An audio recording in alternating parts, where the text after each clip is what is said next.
جا کون آئے گا بچانے کو تیروں سے بائی کو کون آئے گا بچانے کو تیروں سے بائی کو خنجر چلے گا جب تو کسے دوں گی میں صدا اے شیر تو نہ جا عباس تیرے ہاتھ میرے سر کی ہے ردا اے شیر تو نہ جان نیزہ ہر ایک ہاتھ میں ہوگا بوقت شام نیزہ ہر ایک ہاتھ میں ہوگا بوقت شام کس کس سے اپنے سر کی بچاؤں گی میں ردا اے شیر تو نہ جا عباس تیرے ہاتھ میرے سر کی ہے ردا اے شیر تو نہ جا اس وقت کیا کروں گی جو پیاسی سکینہ کو اس وقت کیا کروں گی جو پیاسی سکینہ کو پانی دیکھا دیکھا کے بہائیں گے اشکیا اے شیر تو نہ جا عباس تیرے ہاتھ میرے سر کی ہے ردا اے شیر تو نہ جا کون آئے گا بچانے کو تیروں سے بائی کو کون آئے گا بچانے کو تیروں سے بائی کو خنجر چلے گا جب تو کسے دوں گی میں صدا اے شیر تو نہ جا عباس تیرے ہاتھ میرے سر کی ہے ردا اے شیر تو نہ جا یہ ہاتھ کٹ گئے تو کروں گی ردا کا کیا اے شیر تو نہ جا صلوات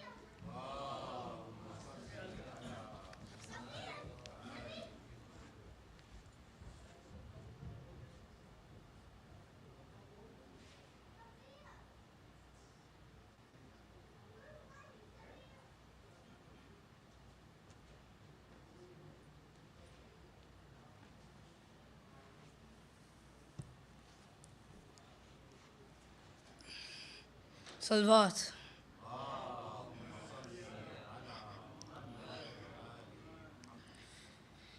پتھر ہٹا کے لاش سے زینب نے دی صدا کیا تم میرے حسین ہو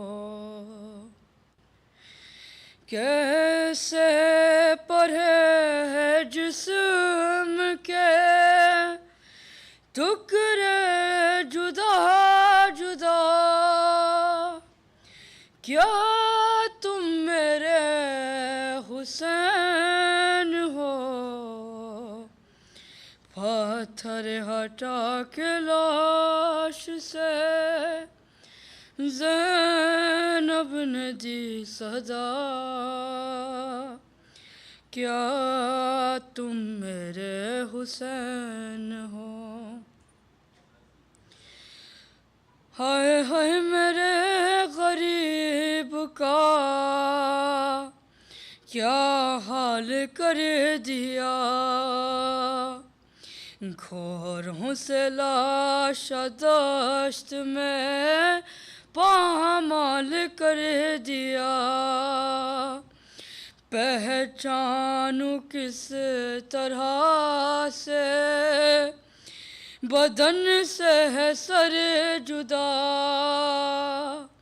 کیا تم میرے حسین ہو، پتھر ہٹا کے لاش سے زینب نے دی صدا، کیا تم میرے حسین ہو، پہچان لوں گی میں تمہیں، آواز مجھ کو دو، دم توڑ تھے جو دیکھا ہے کریل جوان کو، آنکھوں میں اب بہن کی اجالا نہیں رہا، ارے کیا تم میرے حسین ہو، پتھر ہٹا کے لاش سے زینب نے دی صدا، کیا تم میرے حسین ہو، دیکھو بندی ہے ہاتھوں میں میرے بھی رسیا، اب اور لو بہن کی نا غربت کا امتحان، کچھ تو جواب دو مجھے صغرا کا واسطہ، کیا تم میرے حسین ہو، پتھر ہٹا کے لاش سے زینب نے دی صدا، کیا تم میرے حسین ہو، آہستہ سے جواب دو، ہے ساتھ اس کی ماں، کیا اب تمہارے پاس ہے معصوم بے زباں، ننھا سا لاشا کس کا یہ سینے پہ رکھا، اور کیا تم میرے حسین ہو، پتھر ہٹا کے لاش سے زینب نے دی صدا،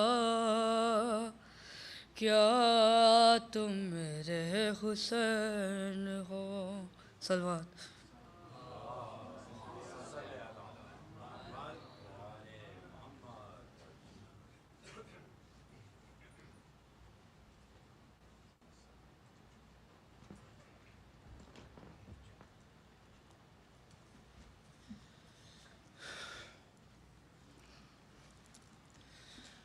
بر محمد و آل محمد صلوات۔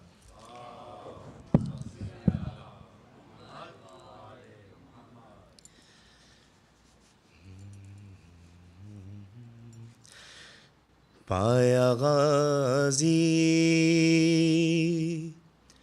حسین نے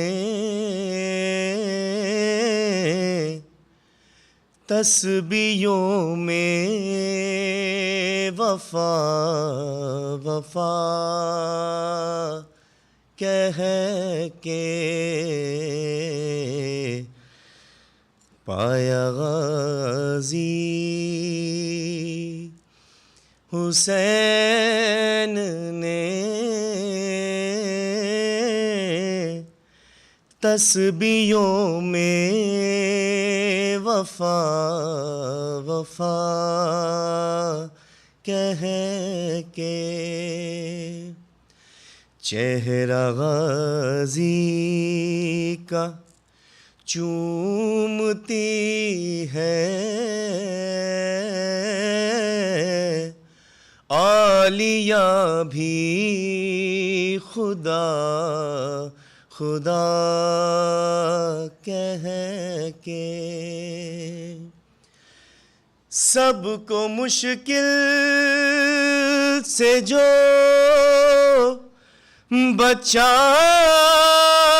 بچاتا ہے خود خدا کے جو کام آتا ہے لوری دیتا ہے وہ علی تمہیں مشکل کشا کشا کہہ کے پایا غازی بر محمد وآل محمد صلوات.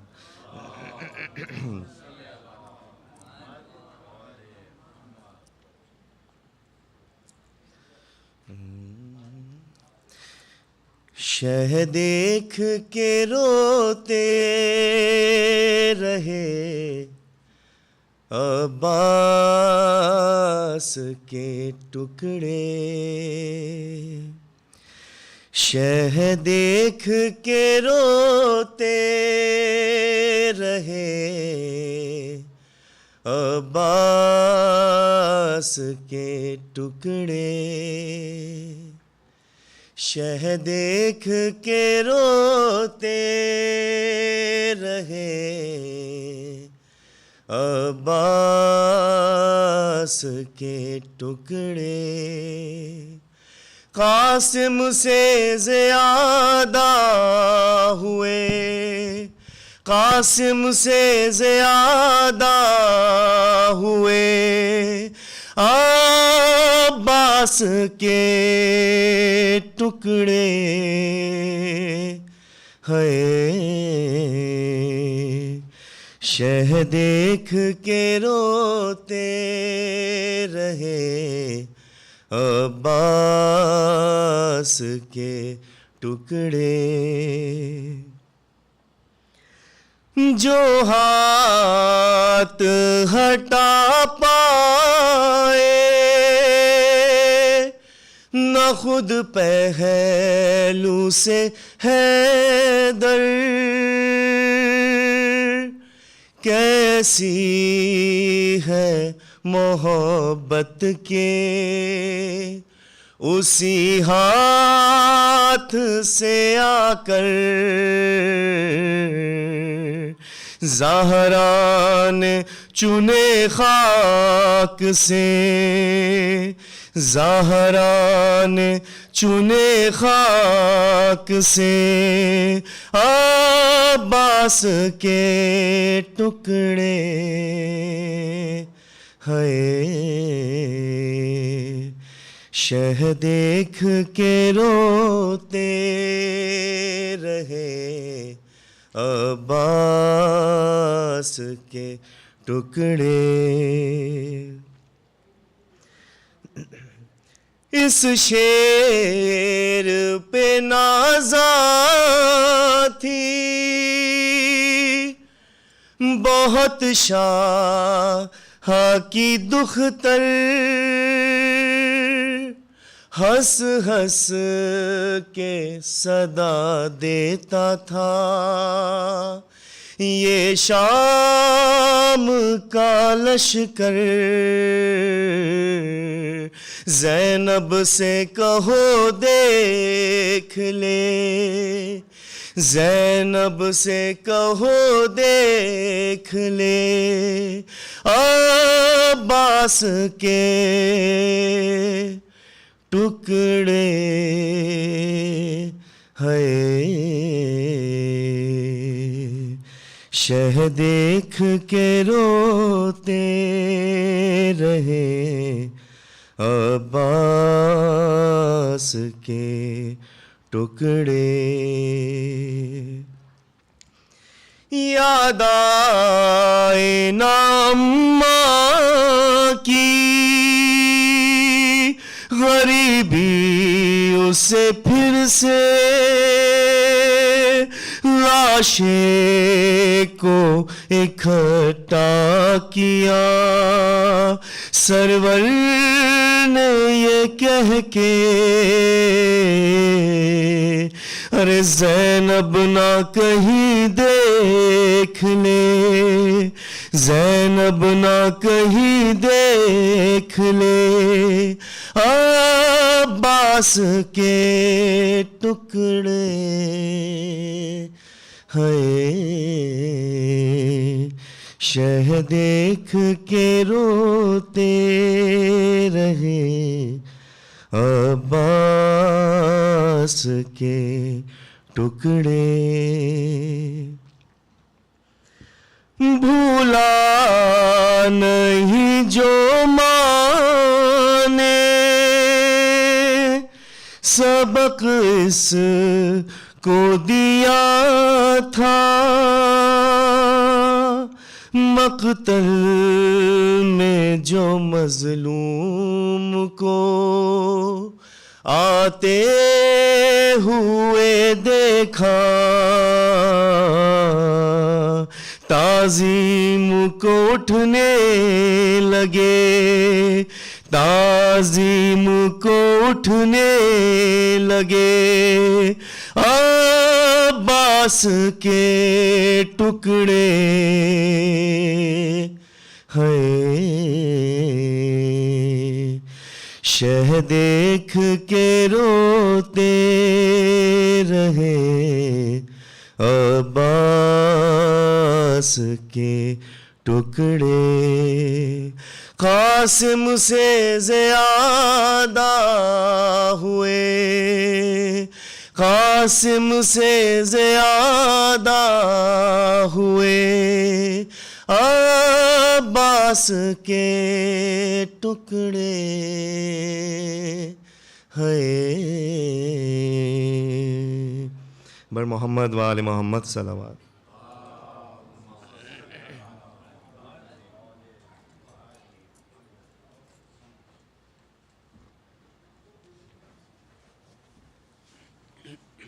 فاتحہ.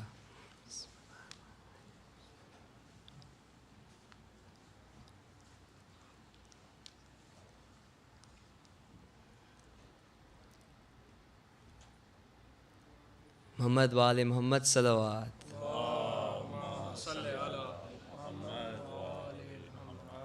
جب صدر زیں سے گر پڑے عباس سے باوفا، جنگل سے آئی گریہ زہرا کی بھی صدا، اکبر نے دوڑ کر شہ والا سے یہ کہا، چلیے حضور نہر پہ مارے گئے چچا، چلیے حضور نہر پہ مارے گئے چچا. بے دست دشمنوں نے کیا اس دلیر کو، روائے ترائی میں حیدر کے شیر کو، روائے ترائی میں حیدر کے شیر کو. یہ سن کے پیٹتے ہوئے اٹھے زمین سے شاہ، فرمایا ہے غضب میرے بچے ہوئے تباہ. یہ کیا کہا کہ آنکھوں میں دن ہو گیا سیاہ، مظلوم سے بچھڑ گئے عباس آہا، مظلوم سے بچھڑ گئے عباس آہا. مدت ہوئی تمام سکینہ کے چین کی توڑا فلک نے آج کمر کو حسین کی توڑا فلک نے آج کمر کے حسین کی یہ کہہ کے سوئے نہر چلے شاہ کربلا مانند بیت کام تھے شیخ کے دست و پا امامہ تھا نہ فرق پا نے دوش پر ردا تصویر وار تھے ہم تنصب تھے مصطفیٰ تصویر وار تھے ہم تنصب تھے مصطفیٰ مقتل کی خاک سے تنے انور اٹا ہوا سینہ کھلا ہوا تھا گریباں سینہ کھلا ہوا تھا گریباں پہنچے جو ہی ترائی میں بادیدہ پراب دیکھا تباہ خاک پر فرزند بو تراب شانوں پہ کی نظر تو جگر کو رہی نہ تھا بس ہائی بھائی کہہ کے گرا بس ہائی بھائی کہہ کے گرا وہ فلک جنا بیکار دست و پا تھے شہ خوش خصال کے لے آئے لاش تک علی اکبر سنبھال کے لے آئے لاش تک علی اکبر سنبھال کے فرمایا شہ نے کس لیے روتے ہو زار زار لو اب کچھ اپنا حال کہو تم پہ میں نثار کیا جی پہ ہے بنی جو تڑپتے ہو بار بار کی عرض اس جری نے کہ وقت احتضار آقا سے چوٹنے کا خلق ہے غلام کو پاؤں گا اب کہاں شہ گردو مقام پاؤں گا اب کہاں شہ گردو مقام کو یہ کہتے تھی کہ پھر گئی آنکھوں کی پتلیاں یہ کہتے تھے کہ پھر گئی آنکھوں کی پتلیاں ہچکی کے ساتھ آ گئی سوکھے لبوں پہ جان ہچکی کے ساتھ آ گئی سوکھے لبوں پہ جان حسرت سے دیکھ کر طرف شاہ انس و جان دنیا سے کوچ کر گئے عباس نوجوان دنیا سے کوچ کر گئے عباس نوجوان چھوڑا جری نے ساتھ شہ مشرقین کا ایک غل اٹھا کے مر گیا عاشق حسین کا ایک غل اٹھا کے مر گیا عاشق حسین کا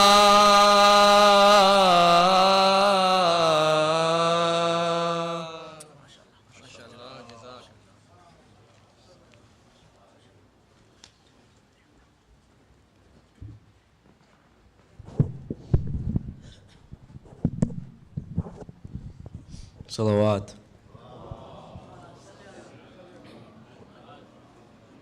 First, I would like everyone to please move forward. We're expecting a big crowd with the salawat.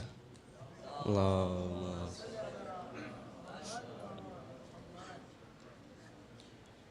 I would like to now share a short Urdu poem.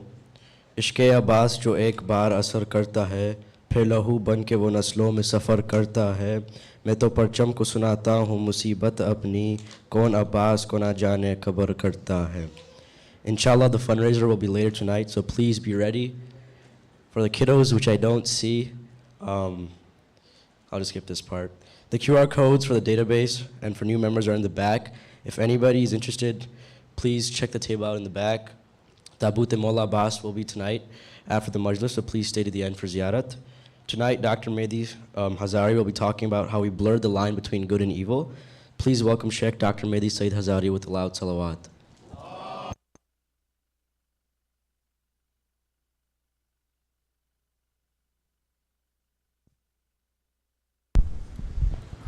Sorry to do this every day. Please, everyone, come as close as possible to the stage.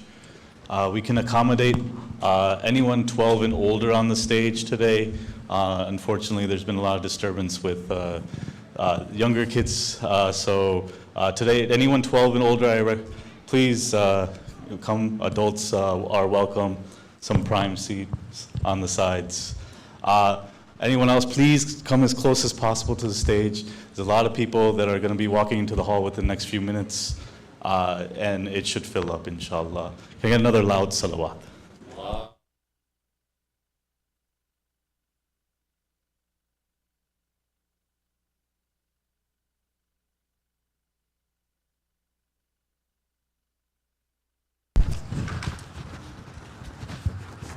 You can blame me for the stage issue.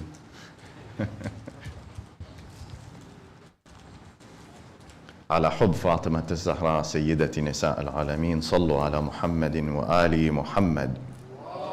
اللهم صل على محمد وآل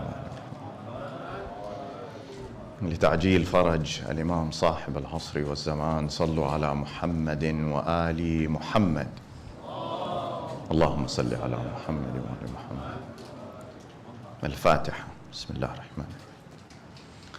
الحمد لله رب العالمين.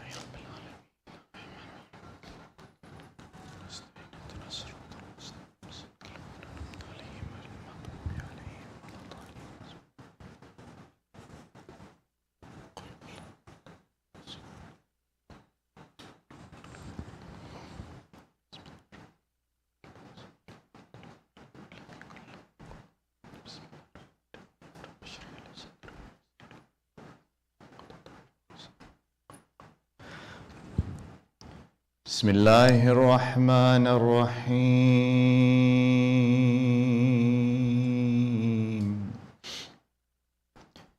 صلى الله عليك يا سيدي ويا مولاي يا رسول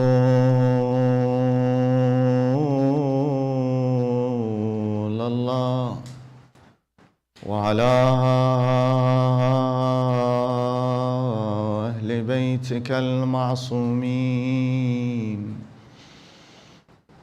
الأبرار الميامين المظلومين المضطهدين. السلام عليك وعلى ولدك المظلوم أبي عبد الله الحسين.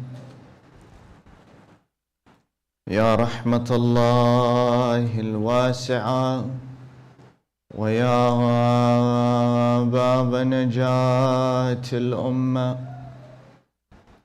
يا غريب يا مظلوم يا عطشان Karbala.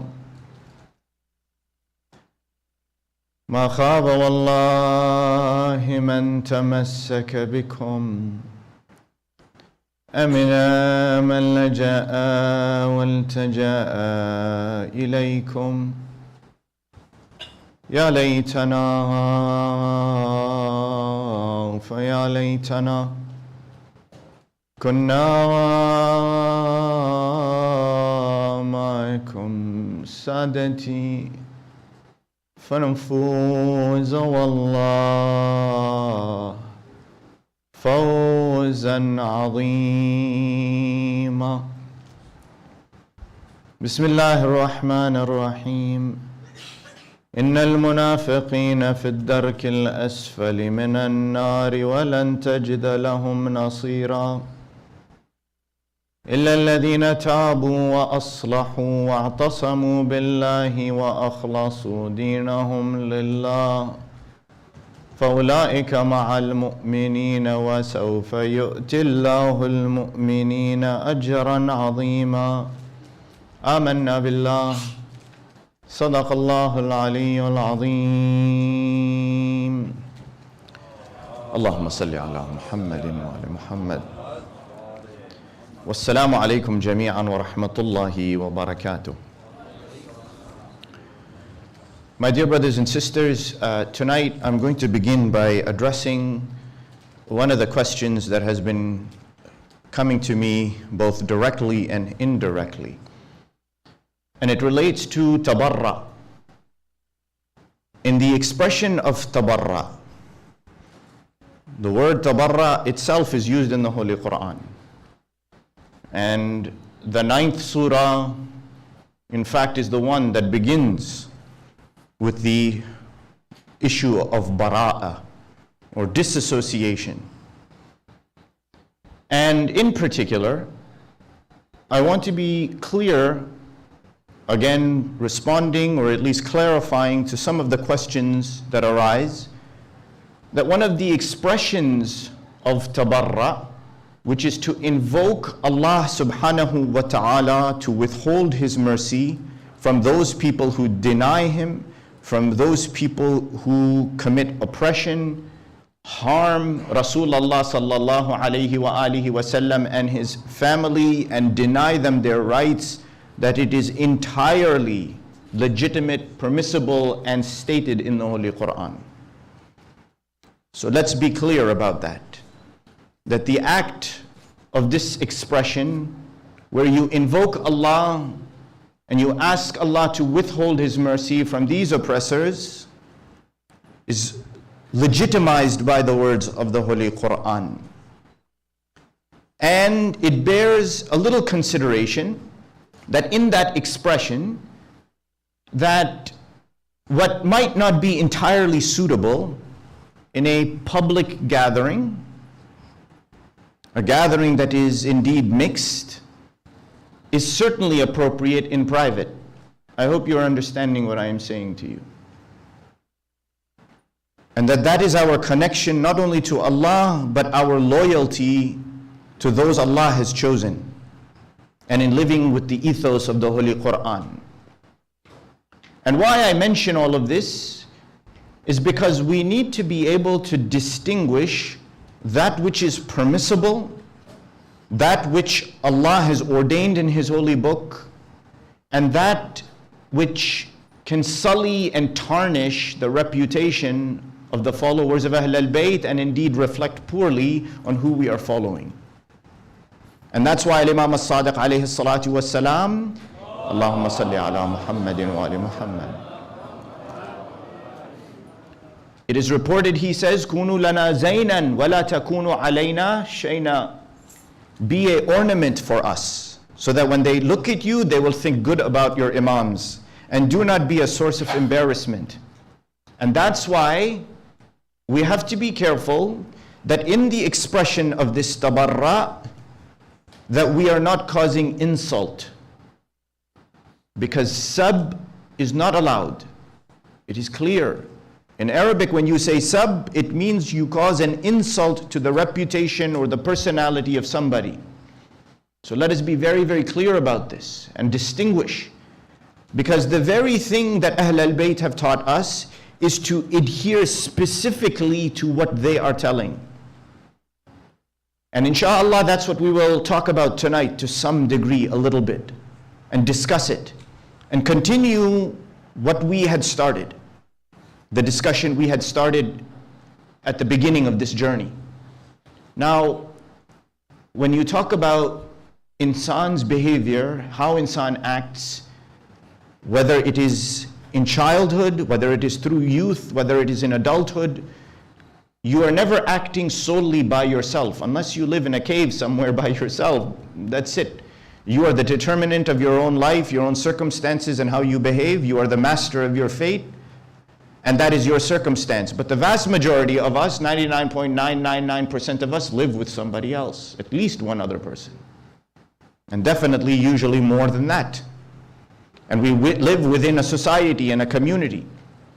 So what determines for us black from white, right from wrong, justice from injustice? And we've been talking about this. We discussed it to some degree yesterday. Human mind, and how mired the human mind is by the factors that surround us.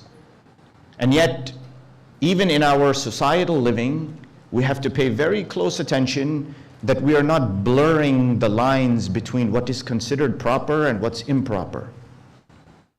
Because again, and I've repeated myself several times, the line between evil and good, right and wrong, at that intersection is very thin. It's a very thin line. And it's very easy to blur it. And it's very easy to include things that should not be included on either end.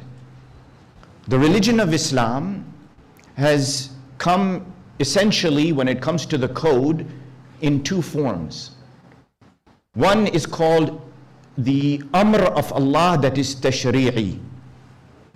the amr, the command of Allah, that is tashri'i. The word tashri' or tashri'i amr, it means that God has legislated a rule of obligation. That's why you get the word sharia that comes from it. And that means you do, you do not do. You act, you don't act. And you abide by rules that are clear and that Allah has ordained. Either explicitly, He has ordained them, or He has not. And I already mentioned to you the ayah from Surah Al-An'am. That what does the ayah say? وَلَا تَقْتُلُوا النَّفْسَ الَّتِي حَرَّمَ اللَّهِ إِلَّا بِالْحَقِّ. Don't kill an innocent life, except if justice demands it, truth demands it. Yes?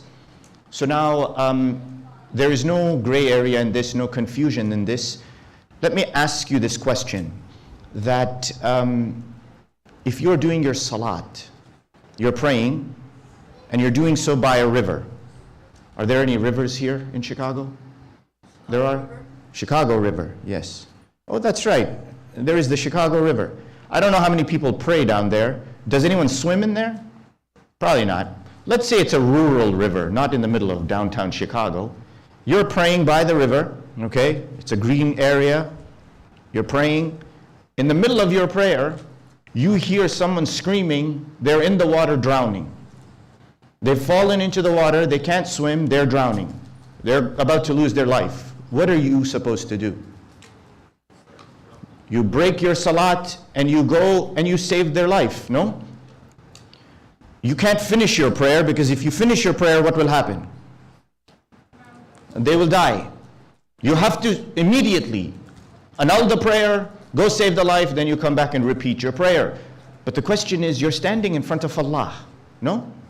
Are you not standing in front of Allah? Your devotion should be to Allah first, not some human being. Is it not?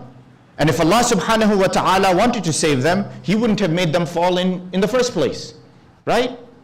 They wouldn't have fallen in. Or if Allah wants to save them, He can save them. He can say kun fayakun, and anything can happen. But the rule is clear, that you are doing your salat on the side of that river, or in any case, in the middle of your prayer you hear someone is drowning, they need help, you are the only one, you have to break your prayer and go and help them. Now, the ulama, they discuss this.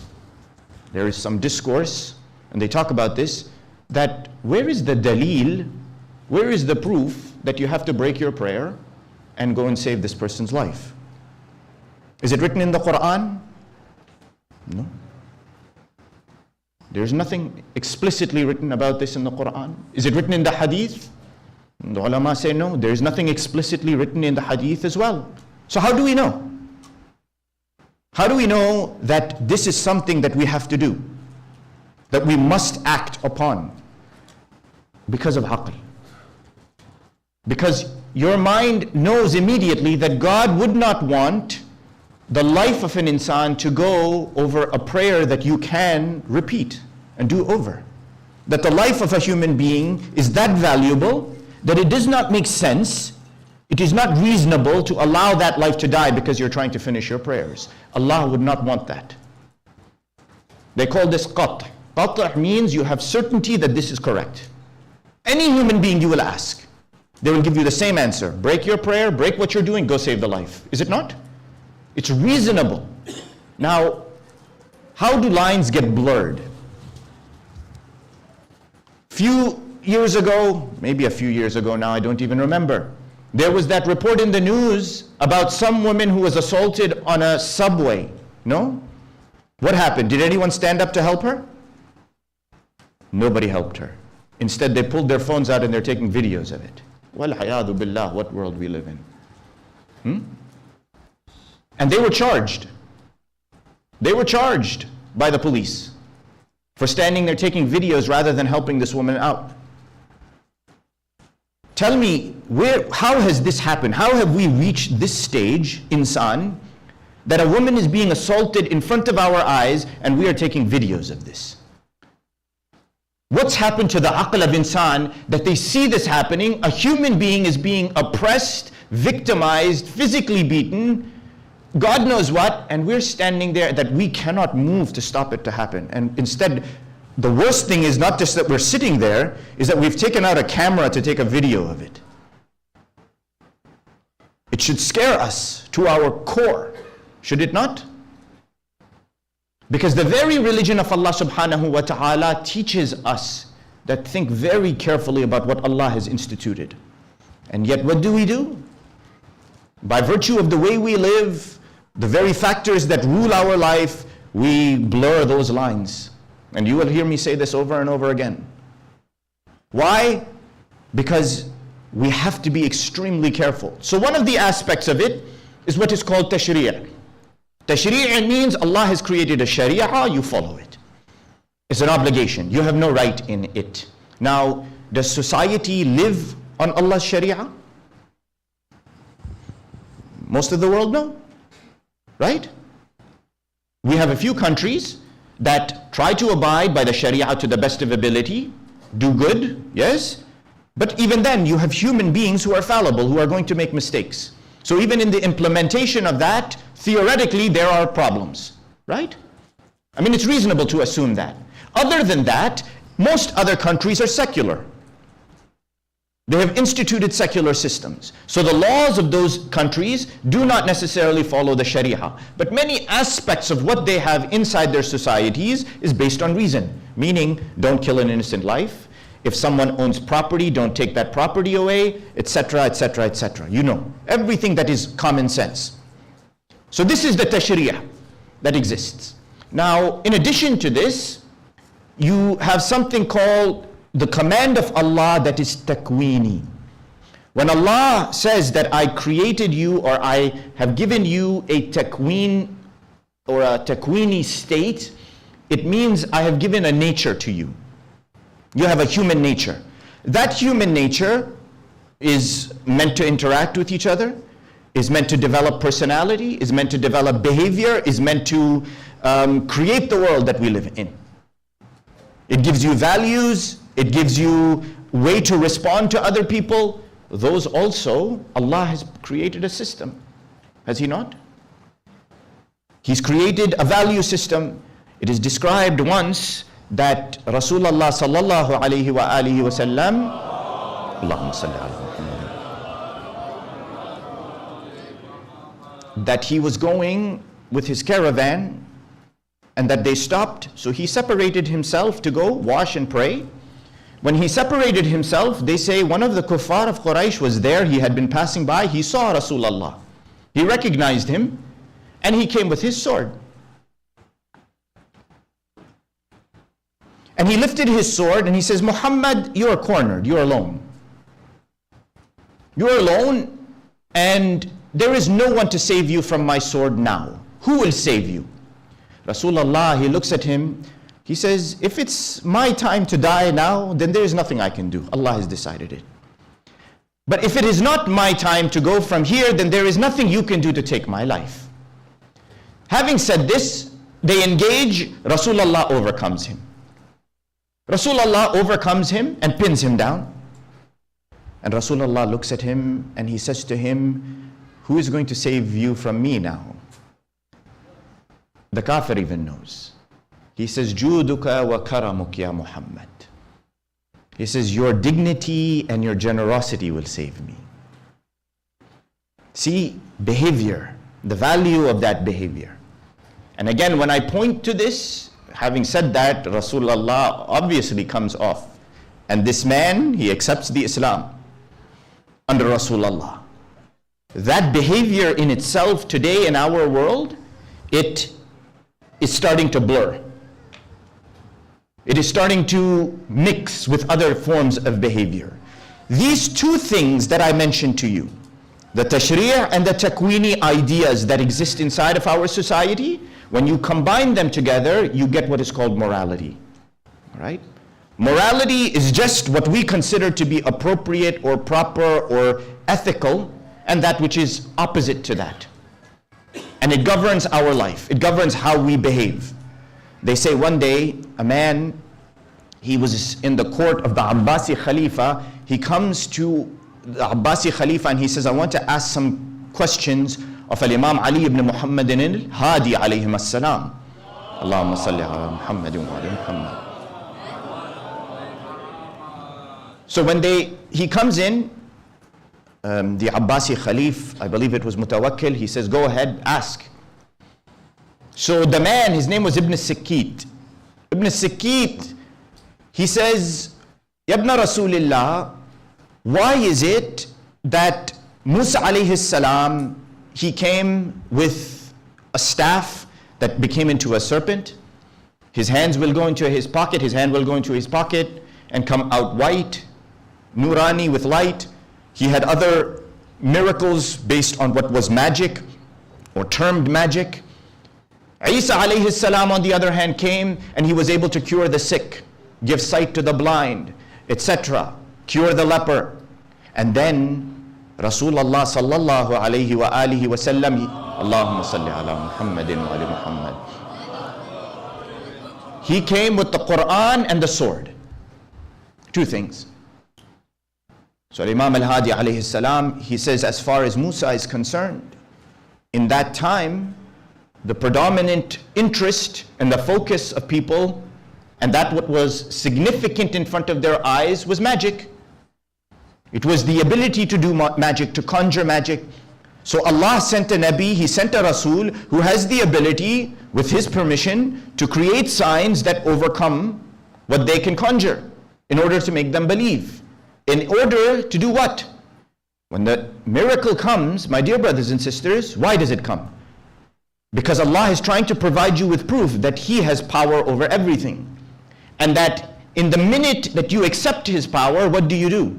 You fall in line with His system. You obey His commands and you behave the way He wants you to behave.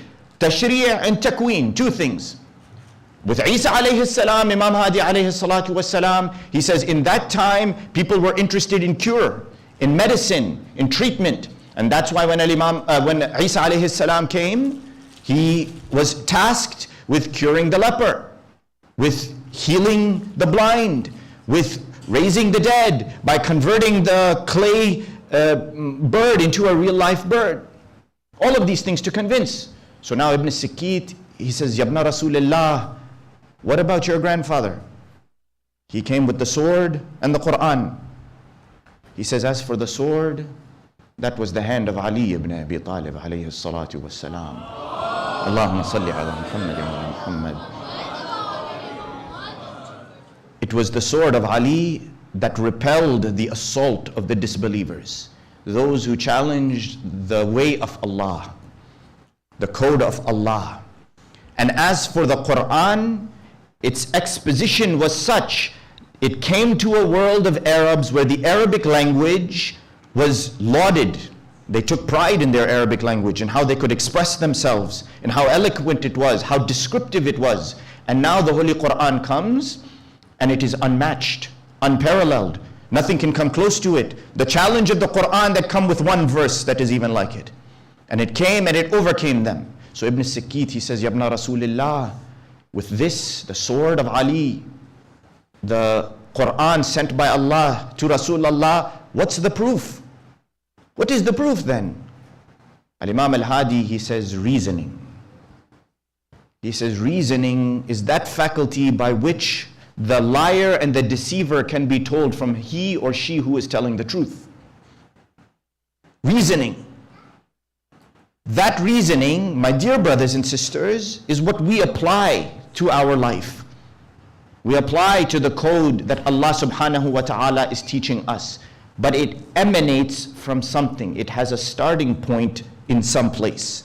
That's why today they say that when it comes to societies and how people interact in societies, their behavior with respect to each other, and how it changes over the course of time, there are two opinions, essentially, as to how that forms and how it changes over time.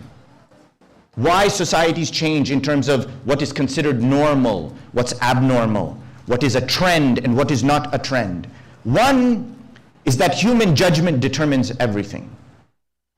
Human judgment will determine everything.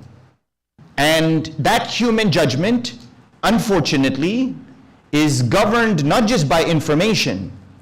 So your information is what's going to allow you to make a decision, but also based on emotion.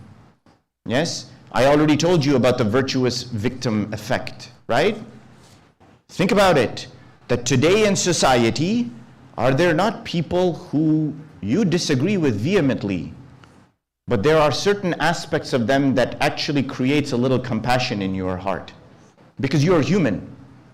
You may disagree with them fundamentally, but something can happen that creates compassion in your heart towards them. It's human emotion. It allows it that way. It causes you to change the way you think. And again, the question is, I've already told you from yesterday, and I hope you've understood, that the insan himself, the person himself or herself, is profoundly affected by this. But what about the wholesale change across societies? What about how the world changes around us? The second idea, that second theory, inshallah, will come after the fundraiser. Salawat ala Muhammadin wa ali Muhammad.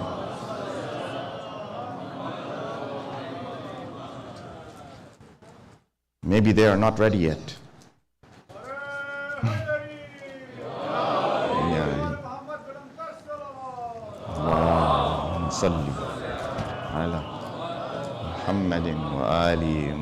They told me 10:15, I'm early. I like to be early. Salawat ala Muhammadin wa ali Muhammad.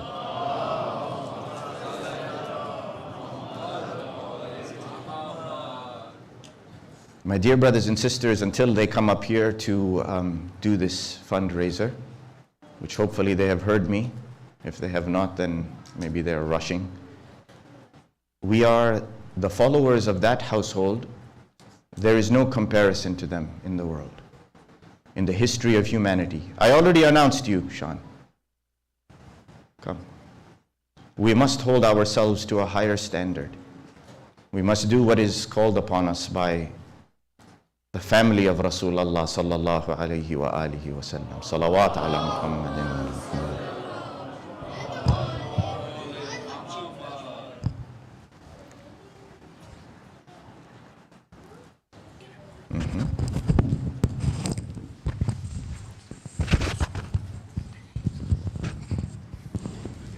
No. Please stay. Assalamu alaikum, everybody.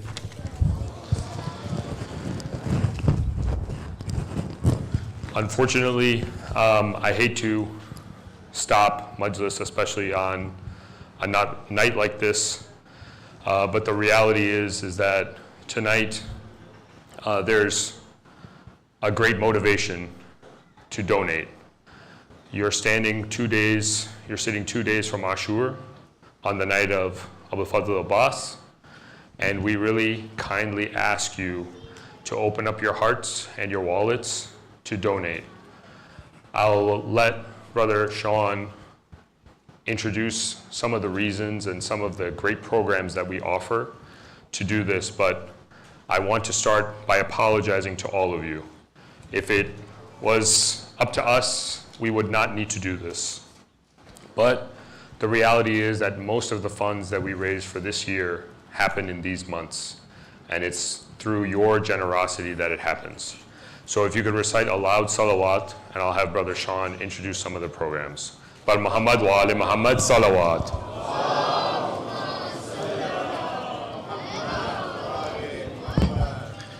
As Brother Jafar has mentioned, these days are very important. 65% of the funds that come from donations come in these days. So that's why we have to unfortunately stop the program. But to give you some perspective of what IEC Husaini offers you, I mean, we are not just an Imam Barga. We are truly a community center. We have weekly programs for multiple age groups, from youth to the elderly, to the public in general. We have weekly religious programs. We have regular majlis and jashan, including the ones that are in this ayam, which does cost a significant amount. We have ghusl and funeral services now. We have the ability to do ghusl right here on our own facilities. But to keep that going requires funds. We also have social and welfare services that we provide to the community. And most importantly, we have a IEC Husaini school, a weekly Sunday school that caters to almost 200 students, 200 kids of the youth every week, every Sunday. So there's a lot going on. It's truly a community center, and we continue to try to find programs that fit what the community needs. And so all of this is just an idea, right? And the world we live in requires funding to get these ideas out there, and that's where we need you. So I'll let Jafar go through some of the ways to donate. There's volunteers walking around giving out slips. On the walls beside you, on your right and to your left, there are QR codes, which I can explain. The first QR code will take you to the IEC webpage, and there you can sign up for a one-time donation or a more preferred ACH donation on a recurring basis, on a monthly basis. The second one is a PayPal QR code, and then the third is a Zelle QR code. So to work that, which I know most people have Zelle, you open up your banking app or your Zelle app, and then you find, when you go to pay, you select a QR code and you scan that QR code, and it'll take you right to IEC's Zelle page. I encourage you all to take handouts. There's donation slips roaming around. Please take a donation slip in addition to donating over these platforms.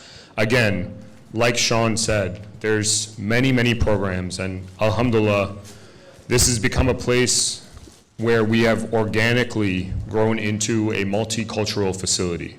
We have Urdu programs going on next door, and we have English programs all on their own, with their own ziyarat, with own tabut, with everything all in here. Alhamdulillah, that even 5 years ago, 6 years ago, was not the way that it is today.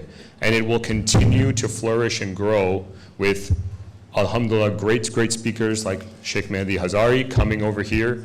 But again, all of that requires your support, not only your attendance, but inshallah your monetary support as well. And if you could please kindly open up your hearts and open up your wallets. If you don't want to do it now, which I see that there aren't many phones coming out, which is understandable, there is Brother Shabir Lakhani is sitting in the back at the entrance of the main hall. There's a table there too where you can donate. Any form is accepted. There's a credit card machine reader back there. And then there's the QR codes that I've listed that are up here on the walls. They should be visible to almost every camera. Let me just say this one more thing. This center, the services that you get, the programs that you attend, is truly what I see as an investment. So even for you younger guys out there that may be in college or are at your first job, when I started doing this, I started at a smaller amount. But like you invest in your retirement, in your 401k, that grows with your salary, right? Just like this will grow as you age as well. The more you put in, the more you get out. And alhamdulillah, if you start small and keep contributing, those small dollars make a big difference. I understand we're not necessarily looking for $100 a month. The minimum to sign up for the recurring ACH monthly, and for us older folks who remember Check-O-Matic, is $5. I think you can even donate $1, but I think the transaction fees will eat up the donation. But right now, even if you start off at $5 a month and start there, and then, you know, inshallah, when you get that next raise, when you get that next promotion, maybe you increase it to 15, and then maybe you increase it to 25. That's how you grow. And inshallah, you will use these services more. So I'm especially talking to you younger folks out there that are at their first jobs, that think that they cannot afford this. Any amount is welcome.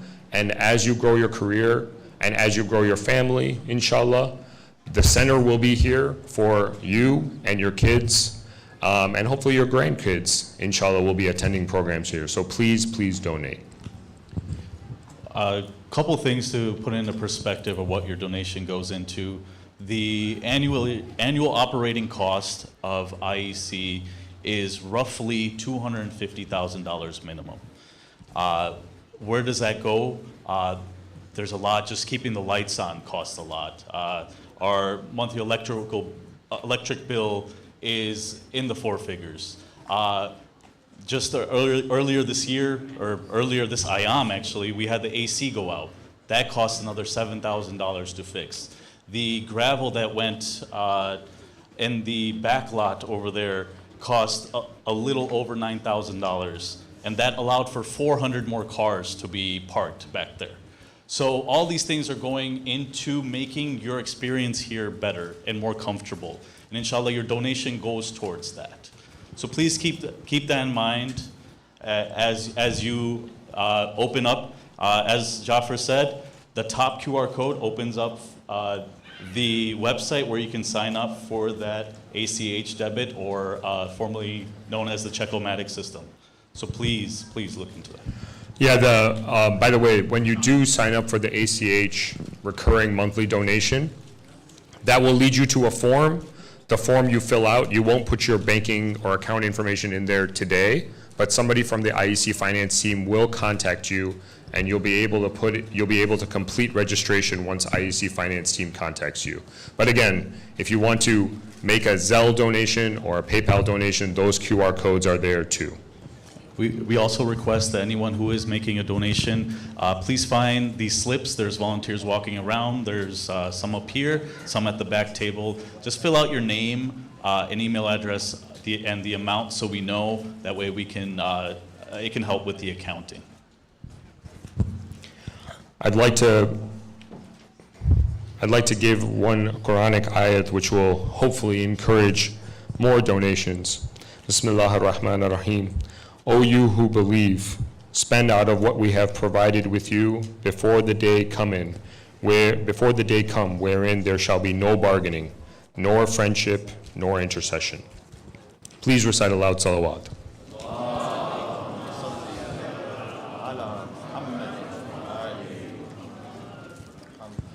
The person that I feel the worst for is Shaykh Hazari, who has to sit in the center of you guys and still look at your faces awkwardly. But inshallah, please, on the 8th of Muharram, in the name of Hazrat Abul Fazl Abbas, please donate. I know that there are a lot of other people from other centers here, potentially even out of town.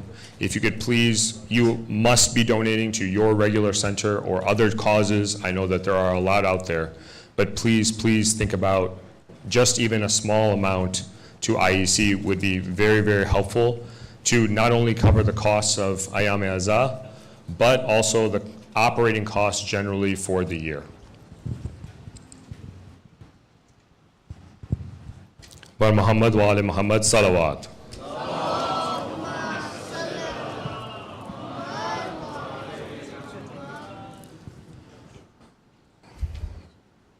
I hate the awkwardness too, but I'll give you guys another 2 minutes, another excruciating 2 minutes. I don't want to joke, but it needs to break the silence in some way, shape, or form. Why doesn't everybody recite aloud salawat, then push forward a little bit, come up a little bit? Wa Muhammad wa ali Muhammad salawat. Allahumma salli ala Muhammad wa ali. Again, these QR codes are going to be here on the walls, so maybe not during the Majlis, but maybe afterwards. The QR codes will be there. Brother Shabir Lakhani is in the back. If after the Majlis you'd like to approach him, again, there's somebody at the door. If you want to just put in the email address, it's ieczpay786@hotmail.com. So preferred method would be the QR codes, but you can find any volunteer and they will help you get a donation in if you need to. And if you're having trouble with the QR code, you can always go to IECHusaini.org. The donation links are right on top as well, so you can just click on those links. While we wrap up, to give you a couple more statistics, I like Shaykh, I'm a man of science, I like data. We had over 2,000 people here yesterday. And that's a lot to accommodate. That's a lot of infrastructure just to accommodate those people. We had over 700 cars just on the property alone. Like I said, 400 on the gravel, 240 on the pavement, and then the cars on the street. So mashallah, there's a lot going on here just in these days, but we continue all throughout the year. So please keep that in mind. Allahumma salli ala Muhammad wa ali Muhammad. With that, I think we will go ahead and end. Inshallah, please consider donating. Please consider investing in the center and signing up for the ACH for the Check-O-Matic. Those can be all found on the QR codes on your own time, inshallah. And again, this is not a job that either of us relish. We do not like disturbing Majlis, especially on the 8th of Muharram. So please accept our humblest apologies and our sincerest apologies for doing this.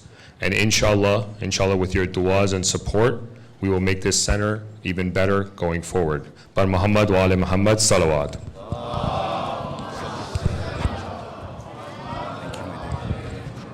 Since I'm up here, I'm just going to request everyone just please move as closest to the stage as possible until people are still trickling in.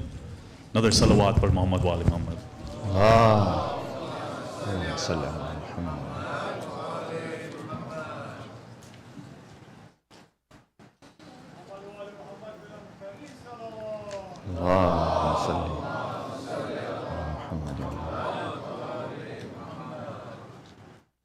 My dear brothers and sisters, one thing maybe we can improve on is the current statistic is that there are just under 3 people per car. Right, Sean? 2,000 people, 700 cars, just under 3 people per car. Let's carpool. Cars can hold 5 usually, right? Save on the carbon emissions? No? A little bit? Global climate change? Yes?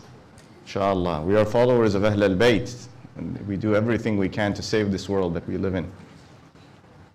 This, what you are doing, believe me, you don't know its effect until you go to a community where this does not exist. Don't take it for granted. Don't become complacent about it.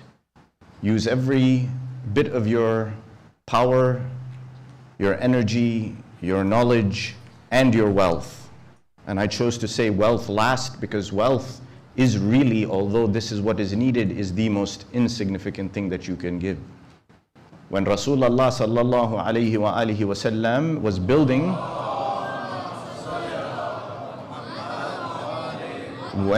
when he was building the Masjid al-Nabawi, all the men were taking the bricks one by one. Every man was coming brick by brick, building. There was one man who was carrying 2 bricks. 2 bricks. And placing them. He had 2 bricks. And the companions, they looked at him and then they looked at Rasulullah who was watching. And they said, Rahimallahu Ammar ya Rasulallah. May Allah have mercy on Ammar ibn Yasir. And Rasulullah, he says, Ammar taqtuluhu al-fi'atu al-baghiyah. Ammar is so great, he's picking 2 bricks when everyone's got 1 brick. Yet note that he will be killed by the rebellious group. He was killed in Siffin. By who? The people of Muawiyah. So when you build that mosque, you're not just building it because you're inculcating the values of Ahl al-Bayt, you are resisting the values of corruption and tyranny and oppression and immorality and lack of ethics. That is your effort in this place. This place is that very place. And I was reminded by my esteemed elder who is sitting back there, a very poignant and beautiful of the reported hadith that do not allow 2 of your days to be the same. Don't allow your today to be like your yesterday, because he who does so is indeed a fool. Allow your every next day to be better, improve, change, and your center is a source for that. It is a place when you feel you don't know who you are, you can turn to it, and it will give you that affirmation. Salawat ala Muhammadin wa ali Muhammad. Allahumma salli ala Muhammadin wa ali Muhammad. I'm very fortunate to see my good friend Samahat al-Sayyid, who went and hid in the back, Sayyid Hadi Radawi. He is sitting way in the corner. I see you though, my friend. I urge all of you one day to invite him, and you will benefit much more than any little bit that you get from me, from him. He is, mashallah, one of our brilliant and bright scholars. And his humility and his shyness keep him sitting in the corner, but certainly he is someone who I urge you, if you get the chance, talk to him at least and have him here in your center. Salawat ala Muhammadin wa ali Muhammad.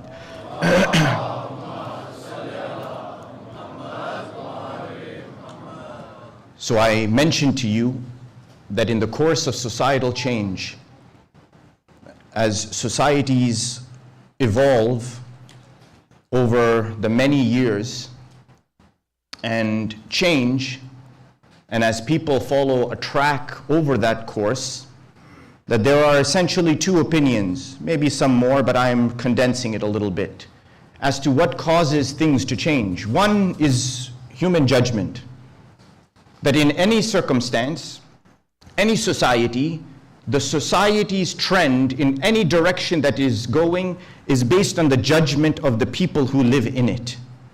So if more than 50% of a community or a society or a country, in their judgment, come to the conclusion that something is proper, something is right, the direction that we want to go to is in this, then more than likely that society will go in that direction. Yet that judgment will still be subject to emotion. And that it will not always be purely cognitive and based on reason. That emotion is enough to drive us. And we see this sort of tendency inside of insan. The second assumption is that insan is not judging anything. We in society are merely lawyers. We're not judges. Tosif's looking at me and he's giving me a quizzical look. I'll explain. We are merely lawyers. We don't judge. We don't come to any decision. We are merely advocates for a system that we think is correct. That's it.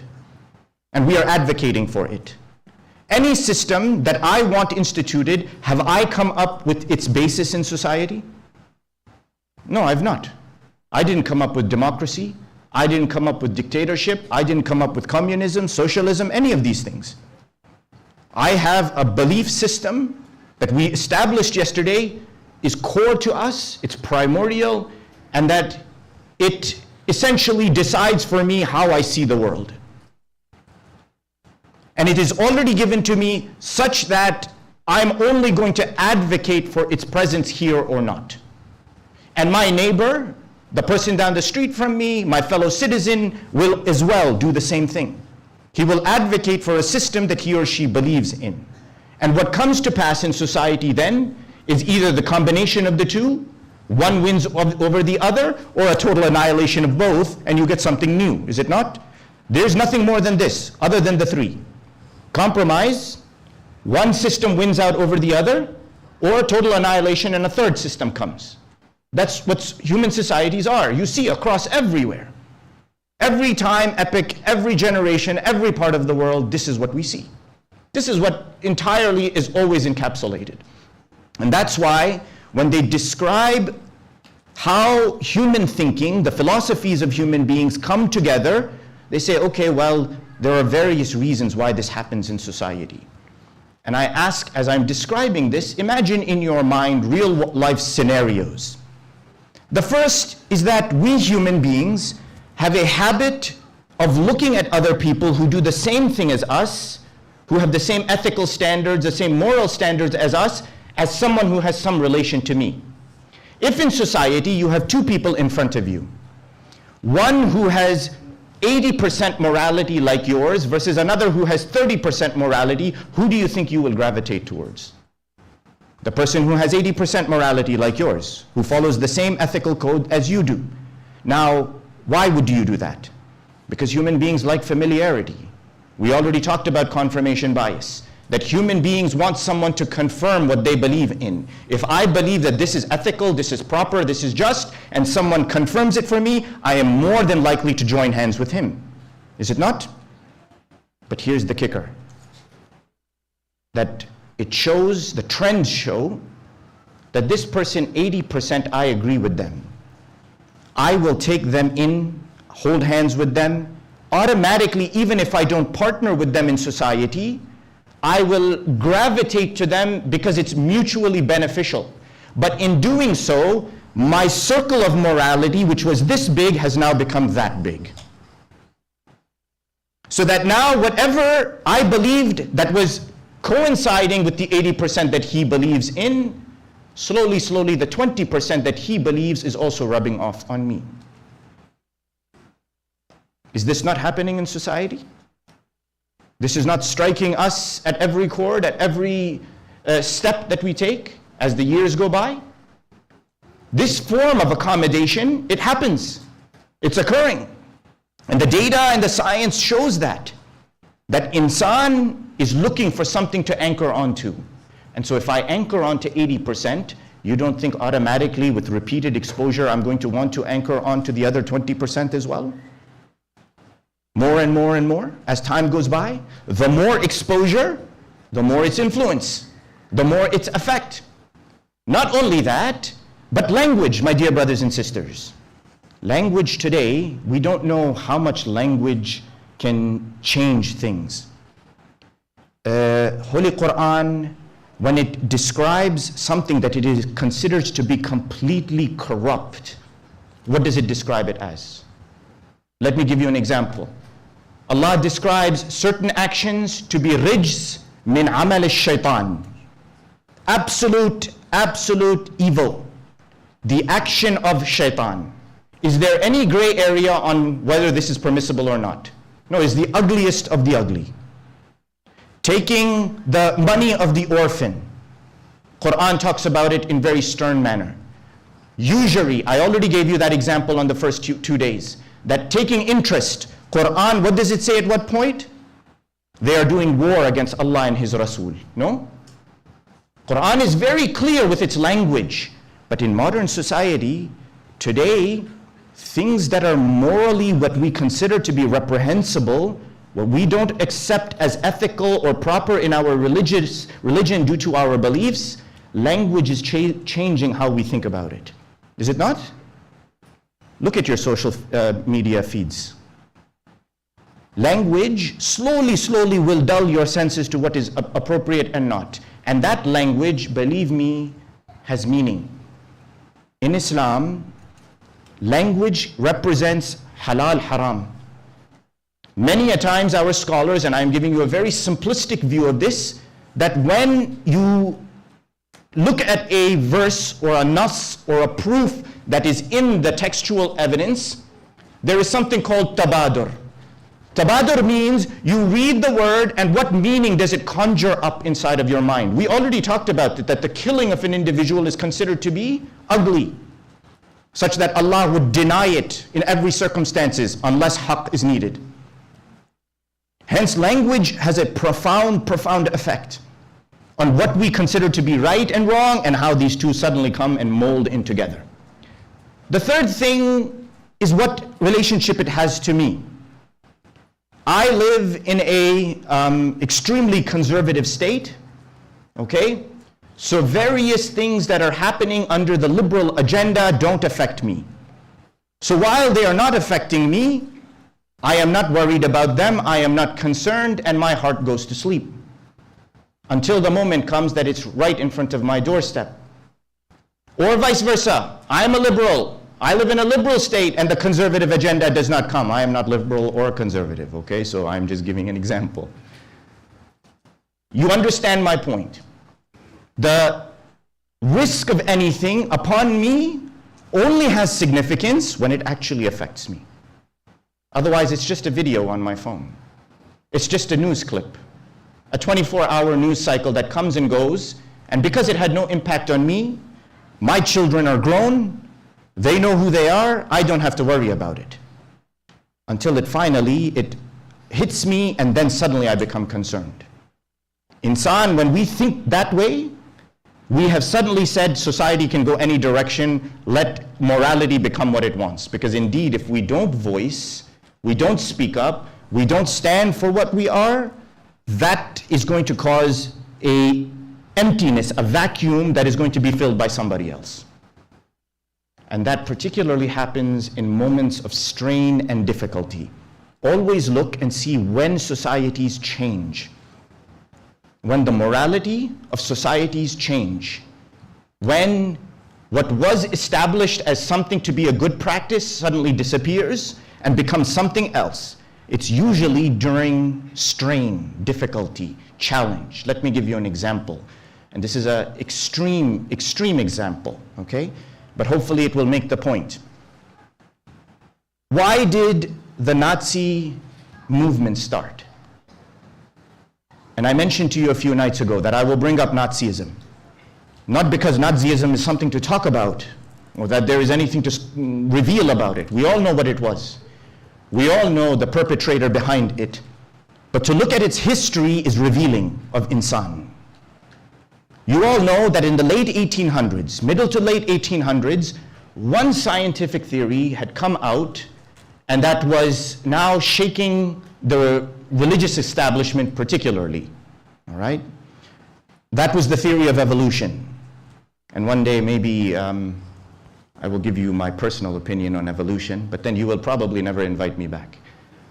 So I will hold that for myself and not reveal the details. But the theory of evolution, what does it state? Survival of the fittest. And the book written by Charles Darwin, Darwin was studying to be a religious man, a priest, was he not? And that what he decided, or what he concluded, was based on observation. You cannot deny observation that is in front of you. My dear brothers and sisters, we don't want to be of those people who have evidence in front of us and we deny it. If the fossil is there, the skull is there, the skeleton is there, accept what is in front of you. An alien didn't come down and put it there magically. It points to something that existed. So in the least, it bears us cognitively thinking about what maybe Allah decided. We don't know. Allah is all wise. Only He knows the secrets of what He has created and how He has created them. But it bears a little reflection. Nonetheless, what does this theory of natural selection state? That species evolve over time.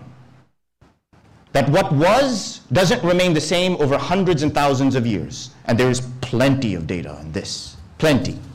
Not just with respect to birds and apes and chimpanzees and these other things, but humans as well, in certain ways. So it says they evolve, and that evolution occurs such that only the ones that are fit will survive. The ones who have qualities and traits that make them superior to the others will allow them to survive. The ones that have the traits that are not superior, that are weaker, that prevent them from surviving in a particular environment, causes them to what? Generations go by, they don't pass on their genes, and they eventually go extinct.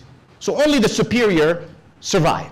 Now you'll ask me, what does this have to do with the Nazi movement? So there are some historians who postulate, who theorize, that when this movement was coming, when this theory was being proposed in Germany, in what was at that time pre-World War I Europe, that this concept of a superior race was permeating through the German society. That there is a superior race above all other races. You see how you take one concept that's based on finches on an island in the Galapagos Islands, and you take it and you pervert it for your own reason. So there is evidence that in an enlightened society like Germany, and they were considered enlightened, they were smart, knowledgeable people, people who were well-read, they were not ignorant, who knew science, knew knowledge, knew how to read, knew how to write, knew philosophy, knew medicine. And so you see this stewing. Now what happens? You come to the early 1900s, 1914, World War I starts. World War I starts, I won't go into the details of the war, 4 years. Massive war, many killed. 1918, World War I stops, ends, eventually the Germans are defeated, and almost some months later, in the next year, 1919, the Treaty of Versailles is signed. The Treaty of Versailles, it was very cruel on the Germans. Obviously, they were the assaulters, they were the antagonists, they're the ones who had initiated aggression. So now the countries of the world came, excluded Germany, or what became Germany, from the discussion, and said, we are going to impose on you sanctions and hardships like you don't know. Not only will we impose sanctions and hardships, but you will have to pay reparations. Now, all of that is being squeezed on the German nation, on the German people. What do you think it does to their economy? Strangles it. And when you strangle the economy, people start to go hungry, people don't have a livelihood. What's the next step? You want to blame someone. So you look for a target. Who's to blame for this? They find someone to blame for, and then they use as fuel that Darwin has shown that there is a superior race. And that this superior race will rise up out of the ashes, and what is called the final solution by Hitler will eradicate everybody else, such that there is a supreme race. Okay? This coming from a society that was enlightened, that believed in freedom, that believed in human rights, that believed in reading and writing and investigation and research. Yet you see how something from the outside, what is seemingly a simple scientific theory, blends in with it, along with strained, difficult social circumstances, and corrupts the meaning of what you are trying to do. It takes what could be moral at one stage and completely decimates it, destroys it. Yes? And you see, I urge you all, read this history. Read how the Nazi movement came about. And yes, it is extreme, like I said to you. But it is an indication of how human societies can go from being philosophical or adhering to a certain philosophy at one moment to very shortly thereafter, decades later, being completely opposite. Going from being about knowledge and enlightenment and learning to being about violence and prejudice and racism and the eradication of everybody else. It is the blurring of lines. It's the blurring of lines. And you think that this cannot happen in religion? It cannot happen to your faith? And I have already said this to you, that Al-Imam Abi Abdullah Al-Husayn alayhi salatu was-salam, what does he say? إن كان دين محمد لم يستقم إلا بقتلي فيا سيوف خذيني. If the religion of my grandfather does not survive except by my killing, swords, come and take me. This is not a statement in vain. It is preservation of the way of his grandfather. Preservation of what is necessary. And why say it? Because maybe Imam knew that there is a chance things will come and shake the religion, the roots of the religion. Not just in the 61st year after Hijrah, but the decades that follow, the years that follow. And believe me, don't think that we are immune. My dear brothers and sisters, we are proud to be followers of Ahl al-Bayt. We wear it as a badge. It gives us strength, power, knowledge, humility, devotion, but do not think that we are immune. It is related once that a man came, companion came to Al-Imam As-Sadiq alayhi salatu was-salam.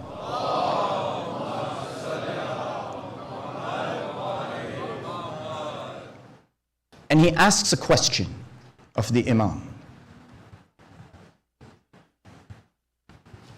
And Imam answers it and gives this answer.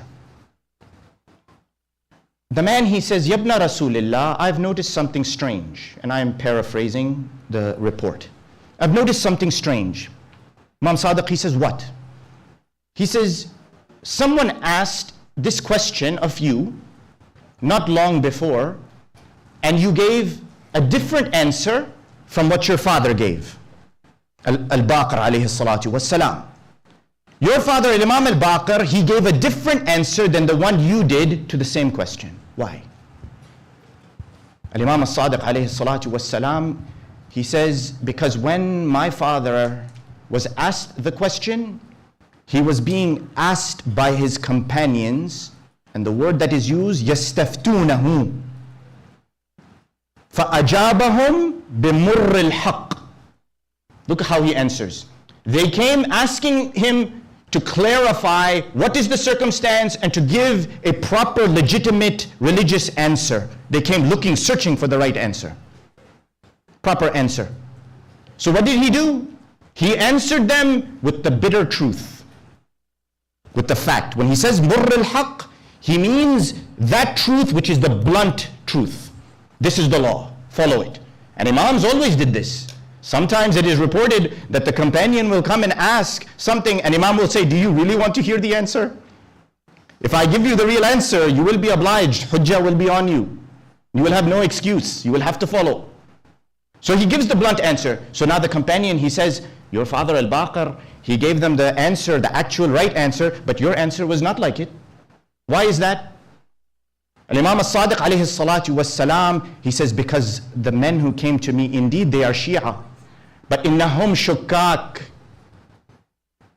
They are doubtful.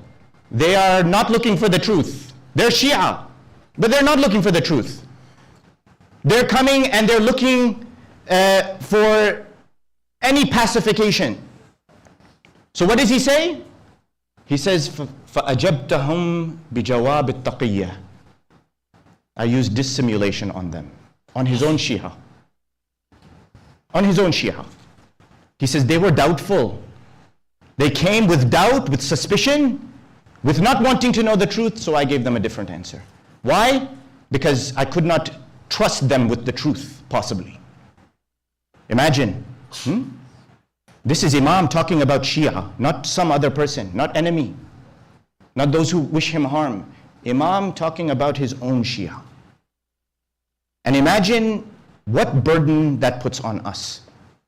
That take from the right source in the right way. Let me give you an example. My dear brothers and sisters, today, and you've heard me say this over and over, that I will use the word, it is reported Imam said this. It is reported Imam did that. Ruwiya anna al-Imam qala kada. The word ruwiya, it means it is reported. Okay? Why do that? Because I don't want to take the burden of saying Imam said this and I get it wrong. Because if I say Imam said such and quote him directly and I make a mistake, what have I done? One, I have committed a sin. Number two, I have misrepresented my Imam, even if it is by one word. My dear brothers and sisters, even by one word. Now imagine, I'm just making a quotation.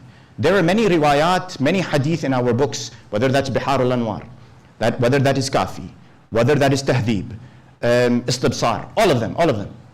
They have riwayat that are not so strong, not so authentic, not easy to establish their authenticity or that they are not authentic. It's okay to take their moral message. There is a hadith that says, behave with generosity to the poor. I'm giving an example, theoretical example. This is a good message. Hadith may be weak, may not be authentic, but it's a good message. You can take it, okay? However, what if a hadith comes, and this happens? No? People will send a hadith. Imam As-Sadiq alayhi salatu wassalam, for example, hypothetically speaking, says on Saturday night, go out, sit under the full moon, and do 10 rak'at of prayer, and after that, do tasbihatul zahra, and do this and do that, and there's no citation. How do you know it is true? How do you know it's true? You don't know it's true. Unfortunately today, even in the books, sometimes people are writing it is volume such and page such, and it has come from this source, and the masdar is this, and the volume is that. None of it is real. None of it is real. And we engage in it, taking it for granted that it's right, it's proper, not knowing that Imam never said any of those things. Now, some people will say, what's the problem here? Imam is telling you to go out on Saturday night and do salat. Again, hypothetical. I'm just giving a hypothetical circumstance. Imam is telling you to go out and do salat. What's the problem? The problem may not be in the doing of the salat that is mustahab or not mustahab. Because indeed, if there is something, the ulama, they explain to us that yes, let's say there is an actual hadith that is in the books, but it is weak, or it's not authentic. And it's telling you that go do such and such a prayer, and Imam Sadiq, Imam Kadhim, Imam Rida, someone has said, one of the Imams has said to do it, but you don't know because the tradition is not strong. You can do it with what is called al-raja al-matlubi. You do it with the intention of al-raja al-matlubiyya. What does that mean? It means you don't know that Imam actually told you to do it. You cannot verify that. So you cannot do it with the intention that yes, my Imam said do it. But what you can do is do it with the hope that this is what Allah wanted. And if you're right, if it turns out that it was correct, that it was what Imam said, then Allah will give you the thawab. But if it turns out that it was not correct, you will not be held to blame, because you did not implicate your Imam as saying something he did not say. This can creep into us, not just with dua. We talked about rituals, my dear brothers and sisters. Do not ascribe ritual to Ahl al-Bayt that they have not told us to do. Don't say Rasul said this, Imam said this, Ma'soom did this. When we don't know, we don't know. Be very careful, be very careful. Be very careful. Because you have taken on your shoulders the responsibility to speak for the Imam. And if it turns out you are wrong, then what have you done? Let's say you've restricted it to yourself. You have misguided yourself to some degree. You have gone in a direction you should not go. But let's say you have spread that via text message or somewhere to somebody. And they send it to somebody. Today, by the click of a button, where does it go? Thousands of people, right? Some millions of people. And now they are doing something, at least some of them, which has no basis in authenticity, no verification of the hadith. And yet, they are all doing it. What have you done? You've not blurred the lines? You've not taken something that has no authenticity, no actual logical, religious scrutiny that determines it's proper, and taken and made it into something that is, and you've blended the two? Imagine there are more instances of this constantly happening in our life. And then we wonder, why is it that the blending always happens? My dear brothers and sisters, this is the night of Abul Fadl al-Abbas. I don't want to go too long. But we live in a world today where what is halal has been made into taboo, okay? What is halal has been made into taboo. I'll give you an example. Maybe you don't want to hear about it. Temporary marriage. It is allowed in Islam. Temporary marriage is permissible in Islam. It's verses in the Quran. Surah An-Nisa, ayah 24, right there. No question. It was practiced in the time of Rasulullah. It was annulled later. It was prohibited later. It is allowed. It is allowed. But the question is, should you do it? That's the question. And how should you do it if it is actually allowed? There are many things that are halal in Islam, and I was talking to my brother Mustafa Haidar about this. Many things allowed in Islam. Many things that Allah has said you can do. It's permissible, but the question is, should you do it? Should you do it?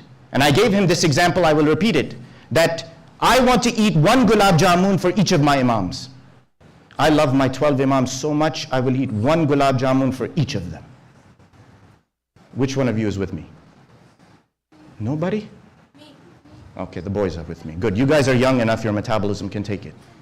One gulab jamun for each imam. And I'm going to add on an extra 2 for Rasulullah and Fatima al-Zahra alayhim as-salam. Allahumma salli ala Muhammadin wa ali Muhammad. Is it haram? Haram for me to eat 12 gulab jamun? No, not necessarily haram. Not haram. But should I do it? No. Should I do something like that? Especially if it is a plate of 15 gulab jamun and there are 4 other people sitting there. I love my imams more than I love them. My love of imams trumps my generosity with them.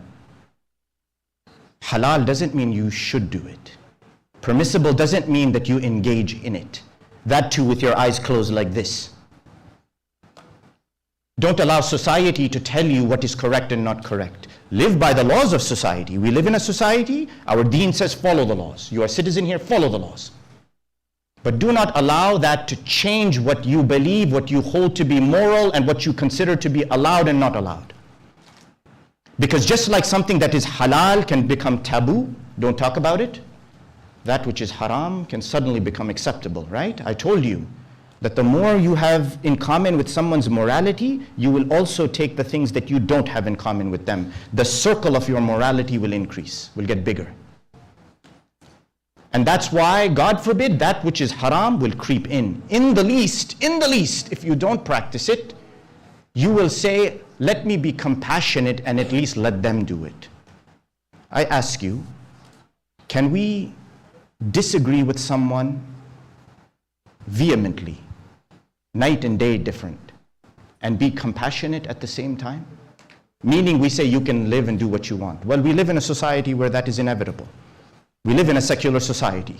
So we are bound by the fact that here, I stand for what I stand for, you stand for what you stand for, and by no means am I going to advocate, support, or promote anything that I consider to be against the law of God. You can do what you want.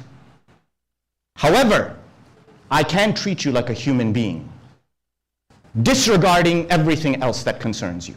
Can I not? That is not easy. That is not simple. It is not possible to just navigate with blinders on all the time. But maybe that is the task for us today. As long as we can keep our feet firm in what we believe, we do not change, we do not compromise, we stick to our morals, our ethics, and the laws that Allah has made. And that's why, what does the ayat say? وَمَا كَانَ لِمُؤْمِنٍ وَلَا مُؤْمِنَةٍ إِذَا قَضَى اللَّهُ وَرَسُولُهُ أَمْرًا أَن يَكُونَ لَهُمُ الْخِيَرَةُ مِنْ أَمْرِهِمْ. It is not for a believer or a male or a female, man or woman, that if Allah and His Rasul have decided something, that they have a choice in that matter, in any matter. Allah and His Rasul have decided. Your role is to follow. And so the question is, how do we navigate? My dear brothers and sisters, let us stop being Shia apologists. Stop being a Shia apologist. We believe what we believe. That doesn't mean we burn bridges. That doesn't mean we create differences. That doesn't mean we attack and offend, because that is what we do against people who don't share our beliefs. No. Maintain peace. Maintain compassion. Maintain proper discourse. Respect. Ahl al-Bayt did it even with those who disagreed with them. When the man came and asked him, Yazid killed your family, butchered your brothers, your father, your uncles, your cousins, your kinfolk, took you and your family, your daughters, your sisters, your aunts with you, prisoners. What do you say about him? His only answer was he was a good poet. That's it. He said nothing more. Imagine. So we can be compassionate, we can live in a secular society, but let us stop apologizing for what we believe in. We believe in what we believe. We answer to God. We don't answer to anybody else. We live according to the rules of the society, but the core of our belief, our ethics, our morals are determined by Allah, Muhammad, and Ahl al-Bayt. No one else. My dear brothers and sisters, that is Karbala. That is the struggle of Karbala today. That is what Imam Hussein reminds us. And that's why when he left Mecca, what did he say?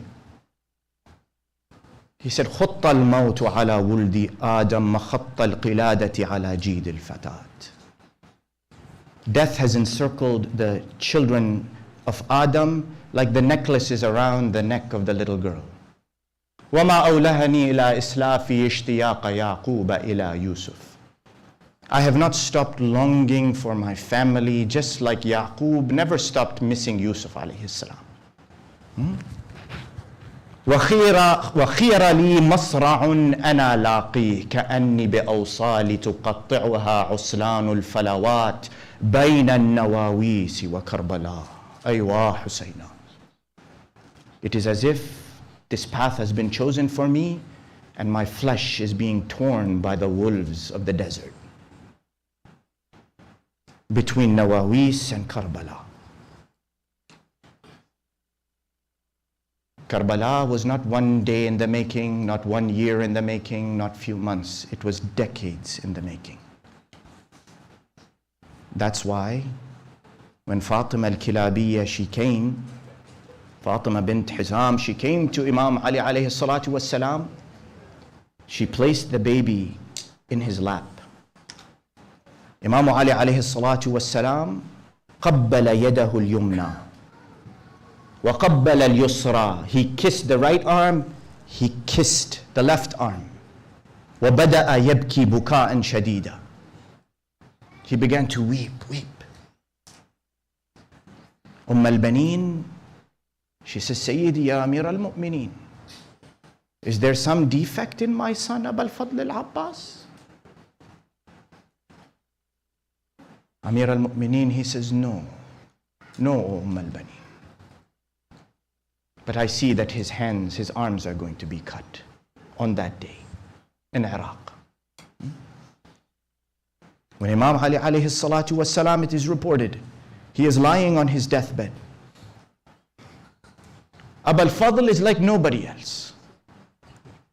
Abu al-Fadl is the Qamar of Bani Hashim, the moon of Bani Hashim. And his position is like nobody else's position. Because he was raised to be the shadow of Al-Husayn.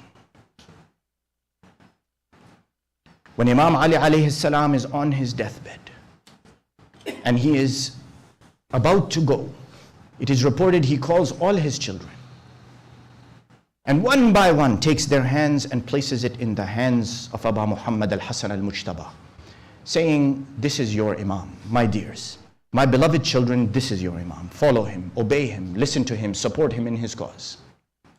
All except for one boy who is standing in the corner. That boy, he comes forward, he says, Ya Abba, you forgot to put my hand in my brother Al-Hasan's hand. Imam Ali, he says, Ya Bunay, Ya Abu Fadl, my son, O Abu al-Fadl, I didn't put your hand in Al-Hasan's hand because your hand belongs in the hands of Al-Husayn. Your fate is tied to Al-Husayn. My dear brothers and sisters, on the day of Ashura, when all the companions have been killed, when the children of Bani Hashim have gone and become shaheed, Abu al-Fadl al-Abbas, he comes, he says, Sayyidi ibn Rasulillah, give me permission, my chest is tight. Shimr had been yelling at him, shouting at him, that I will give you safe passage because you are related to us from our mother. And he rejected, Abu al-Fadl al-Abbas rejected it, saying, who are you giving these offers, these false offers to? Abu al-Fadl al-Abbas, he says, my master, Ya Hussein, give me permission. My chest is tight, let me go, fight. Imam Hussein, he says, Ya Abu Fadl, first go and say farewell to your sister Zainab.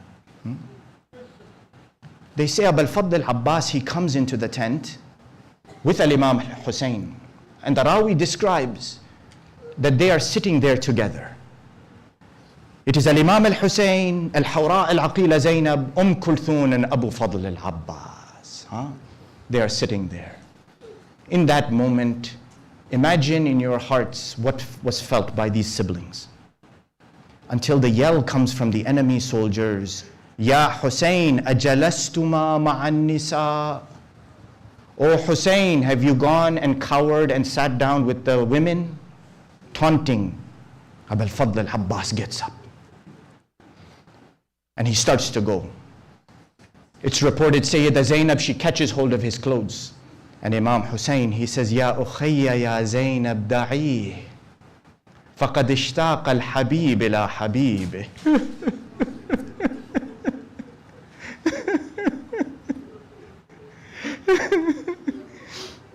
She holds his clothes.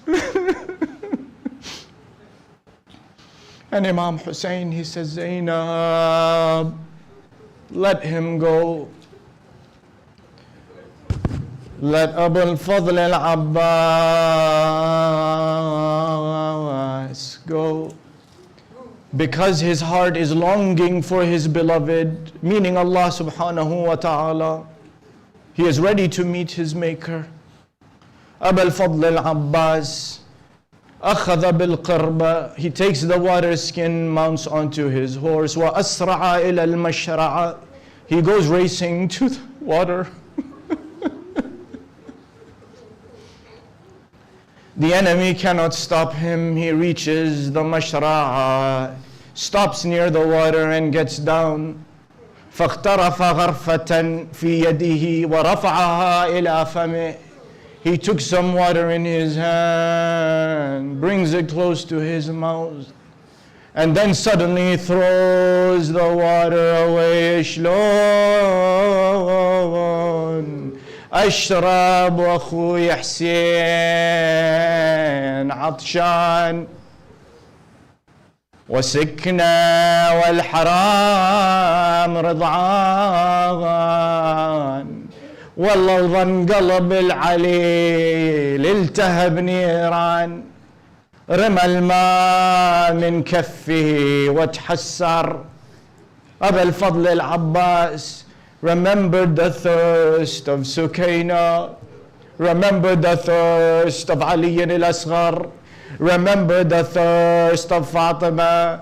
All the children threw the water from his hand, filled the qurba with water. Getting up back onto his horse, he began to race back to the encampment.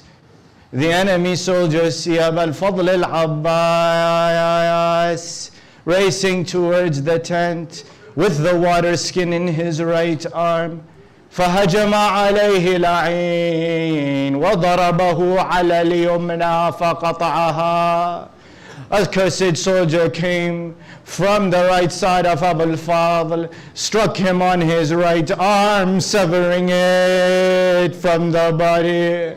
He took the skin, carried it in his left, kept going towards the tents. فجاءه لعين آخر من اليسار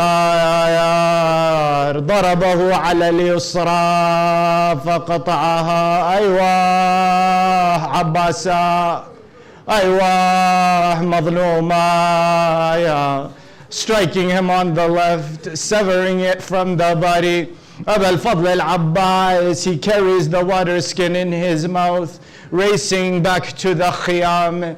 Now that arrows are falling down on Abu al-Fadl al-Abbas, جاءه لعين آخر وأخذ بعمود وضرب مولانا العباس على رأسه الشريف وسالت الدماء. يا نفس بعد الحسين هوني وبعده لا كنت أو تكوني. هذا حسين وارد المنون وتشربين باعد المعين. He calls out, falling from the horse, Assalamu alayka ya Sayyidi ya Aba Abdullah. Falling to the ground, he calls to Imam Hussein. فركب الحسين فرسه وهاجم على العدو. He raced out Imam Hussein to the sound of where Abu al-Fadl al-Abbas is, getting to the body of Abu al-Fadl al-Abbas. The right arm is severed, the left arm is severed. There is an arrow in his eye. Abu al-Fadl al-Abbas is looking for the water skin. Where is the bottle of water? He is only thinking of bringing the water to the thirsty children in the encampment. But the arrow has pierced through it and the water has seeped into the ground of Karbala. Abu al-Fadl al-Abbas lying there. فأتاه الصبط ينعاه الآن انكسر ظهري وقلت حيلتي وشمط بي عدوي. Now my back has broken, Imam Hussein says. My support has gone. جلس الإمام الحسين عند العباس. بدأ يمسح بالدم. He began to wipe the blood from the face of أبا الفضل العباس. أخذ برأس أبي الفضل العباس ووضعه على حجره. Imam Hussein took the head of Abu al-Fadl al-Abbas, put his head on his lap. فأخذ أبا الفضل العباس رأسه ووضعه على الأرض, نزله على أرض كربلاء.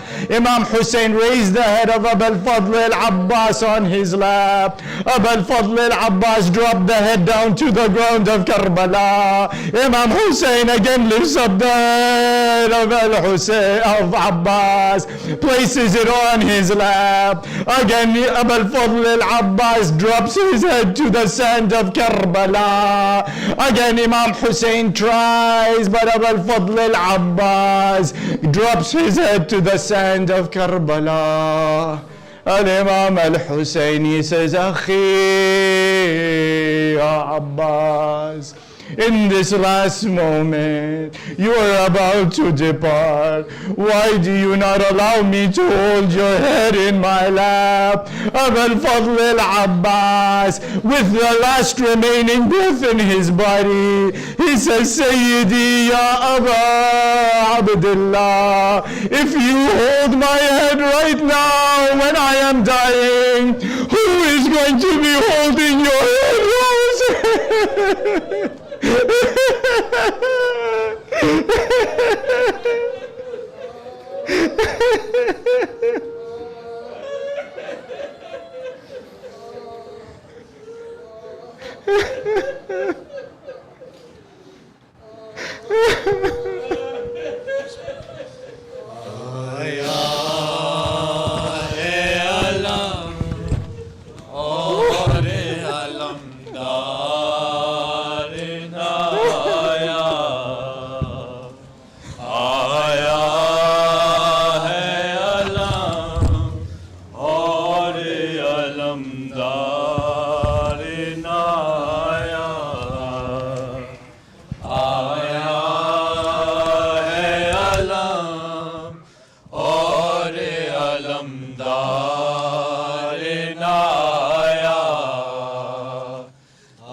کے لیے بھیجا علمدار کو شہ نے، پانی کے لیے بھیجا علمدار کو شہ نے، افسوس مسلمانوں کو اعتبار نہ آیا، آیا ہے علم اور علمدار نہ آیا، آیا ہے علم اور علمدار نہ آیا، بازو جو کٹے دانتوں میں مشکیزہ تو بایا، بازو جو کٹے دانتوں میں مشکیزہ اٹھایا، نزدیک کوئی شیر کے کبار نہ آیا، آیا ہے علم اور علمدار نہ آیا، آیا ہے علم اور علمدار نہ آیا، ظالم نے میرے گالوں پہ مارے ہیں تماچے، ظالم نے میرے گالوں پہ مارے ہیں تماچے، لوگوں میرا باس چچا جان نہ آیا، آیا ہے علم اور علمدار نہ آیا، آیا ہے علم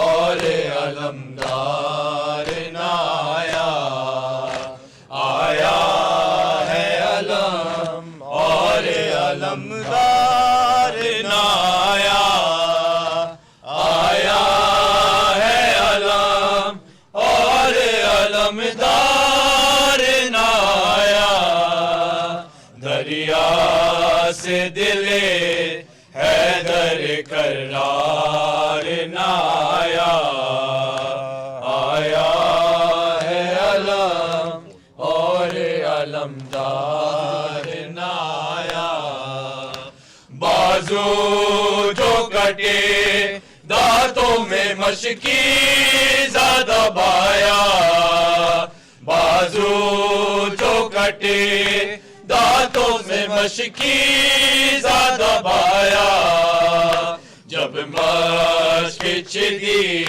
پھر وہ حیادار نہ آیا، آیا ہے علم اور علمدار نہ آیا، آیا ہے علم اور علمدار نہ آیا، آیا ہے علم اور علمدار نہ آیا، غیرت کا تقاضا ہے علمدار کی ہستی، غیرت کا تقاضا ہے علمدار کی ہستی، بچی سے شرم سارے وفادار نہ آیا، آیا ہے علم اور علمدار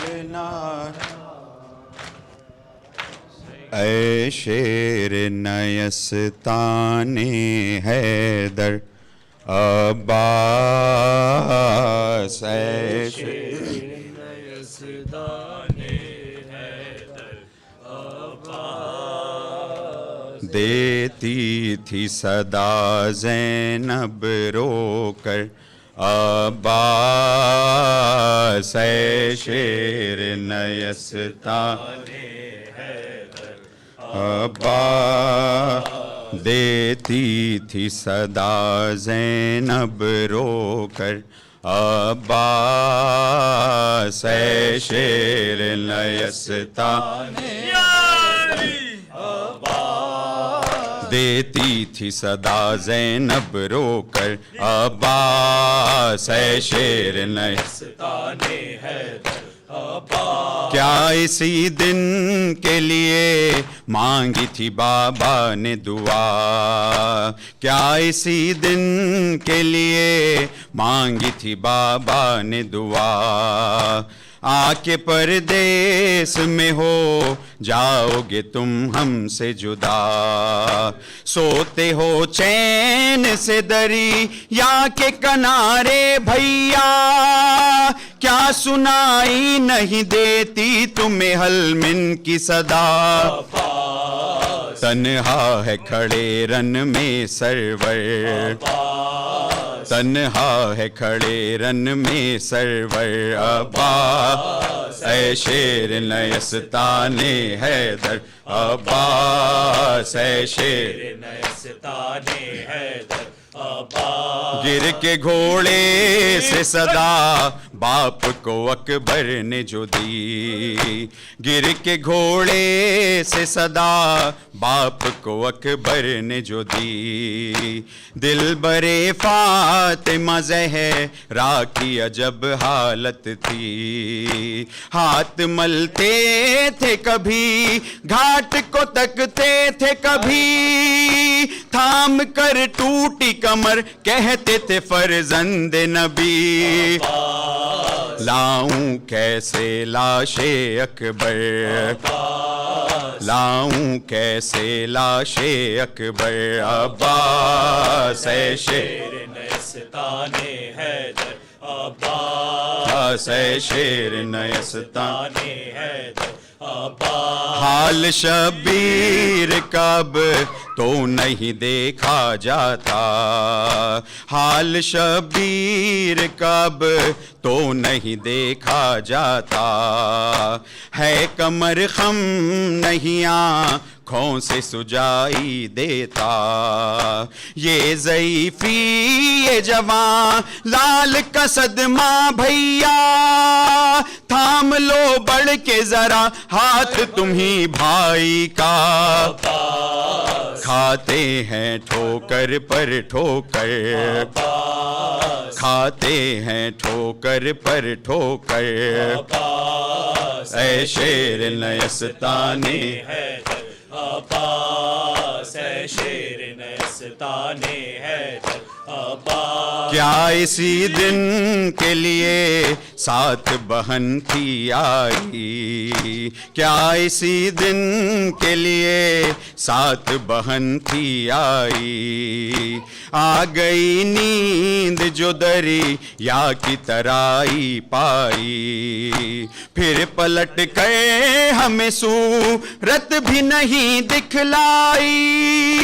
آ گیا رن سے علم تم نہیں آئے بھائی پھٹتا ہے میرا صدمے سے جگر پھٹتا ہے میرا صدمے سے جگر اے شیر نیستان اے شیر نیستان حیدر ہے قیامت کا سما لوٹ ہے خیموں میں مچھی ہے قیامت کا سما لوٹ ہے خیموں میں مچھی کوئی پرسا نہیں حالت ہے عجب بچوں کی تازیانے کوئی کھاتا ہے تماچے کوئی آگ دامن میں ہے معصوم سکینہ کے لگی بھیا اٹھو لو جلد خبر بھیا اٹھو لو جلد خبر عباس اے شیر نیستان حیدر عباس اے شیر نیستان حیدر بھائی کو بھول گئے دھیان نہ بہنوں کا رہا بھائی کو بھول گئے دھیان نہ بہنوں کا رہا. یاد آیا نہ کوئی پائی جو دریا کی ہوا. ہائے کس دل سے کیا تم نے گوارا بھیا. ہر تماچے پا سکینہ نے تمہیں یاد کیا. جب چھین گئے کانوں سے گوہر, جب چھین گئے کانوں سے گوہر. عباس ہے شیر نیستان حیدر, عباس ہے شیر نیستان حیدر, عباس. Can I ever do without the stand? Hussein. یا حسین, یا حسین. جب ردا سر سے چھنی میں صدا دیتی رہی, تو نہ آیا غازی. جب ردا سر سے چھنی میں صدا دیتی رہی, تو نہ آیا غازی. عالم میرا نے کہا اور زندہ نے کہا, یہ بہن قید ہوئی, تو نہ آیا غازی. جب ردا سر سے چھنی میں صدا دیتی رہی, تو نہ آیا غازی. ہم کو پانی نہ ملے تیری خوشبو تو رہے, تیرے بازو نہ کٹیں چاہے مشکی زاچ دے, یہ مگر ہو نہ سکا تیرے بازو ہیں جدا. مجھ پہ ہے تشنا لبی, تو نہ آیا غازی. جب ردا سر سے چھنی میں صدا دے رہی, تو نہ آیا غازی. ڈوبے میں ٹوٹا شجر تجھ سے آباد تھا گر, اے برے نام میرا سر کیا نہیں تجھے کو خبر. اے علمدار وفا اس بہن کو پا خدا, تجھ سے دھارس تھی بڑی, تو نہ آیا غازی. جب ردا سر میں صدا دیتی رہی, یا غازی. آ گئی شام علم لٹ گئے اہل حرم, ریتے پر جلتی ہوئی ہو گیا ٹھنڈا علم. پرسہ دینے کے لیے مجھ سے ملنے کے لیے آ گئے بابا علی, تو نہ آیا غازی. جب ردا سر سے چھنی میں صدا دیتی رہی, یا غازی. کیا کہوں شعر میرے بیردا ہم کو لیے, یہ مسلمان سارے شعر در شعر گئے. خلقت کوفہ کبھی, خلقت شام میں کبھی, بارہا ہم پہ ہنسی, تو نہ آیا غازی. جب ردا سر سے چھنی میں صدا دیتے رہی, آیا غازی. کتنی بے بس تھی بہن شہنشاہ وفا, نام لے لے کے میرا جب یہ ظالم نے کہا, نام ناز تھا جس پہ تجھے اب بولاؤ نہ اسے بس میں دھوراتے رہے تو نہ آیا غازی تم رضا سر سے چھنی میں صدا دیتے رہے آیا غازی قید خانے میں قضا جب سکینہ کو ملی دے کے کرتے کا کفن بچی دفنائی گئی اس گرینا میں تیرا صورت ناد علی بس میں دھوراتے رہے تو نہ آیا غازی جب ردا سر سے چھنی میں صدا دیتے رہے آیا غازی کیا سکینہ سے کہوں اے میرے دل کے سکون ہائے پانی کے لیے بہہ گیا سب تیرا خون اب کوئی آس نہیں تو میرے پاس نہیں رشی شانوں میں بندھی تو نہ آیا غازی جب ردا سر سے چھنی میں صدا دیتی رہی تو نہ غازی جب چلی شے پہ چھڑی اے میرے شیر جڑی ہاتھ ملتی تھی بہن کچھ قدم دور کھڑی کٹ گیا شیخ کا گلا ہائے بھائی نے صدا تجھ کو ہر زر پہ دی تو نہ آیا غازی جب ردا سر سے چھنی میں صدا دیتی رہی تو نہ آیا غازی رویا ریحان قلم کر کے یہ بات رقم خون میں ڈوب گیا میرا غازی کا علم زخمی زینب کا جگر خون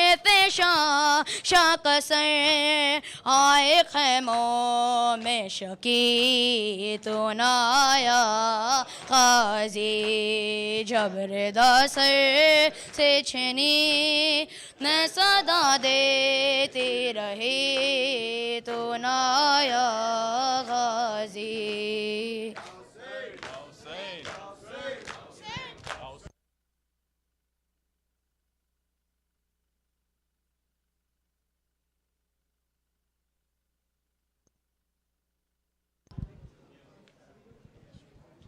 السلام علیکم رسول اللہ السلام علیکم المرتضی السلام علیکم فاطمۃ الزہرا السلام علیکم امام الحسن السلام علیکم امام الحسین السلام علیکم علی ابن الحسین السلام علیکم اولاد الحسین السلام علیکم اصحاب الحسین السلام علیکم جمیع شہداء کربلا ورحمۃ اللہ وبرکاتہ السلام علیکم غریب الغرباء السلام علیکم علی ابن موسیٰ قادم الرضا السلام علیکم ورحمۃ اللہ وبرکاتہ السلام علیکم صاحب العصر والزمان السلام علیکم شریک القرآن السلام علیکم امام الانس والجان علمان علمان علمان اجل اللہ تعالی فرجک وسہل اللہ مخرجک وظہورک ورحمۃ اللہ وبرکاتہ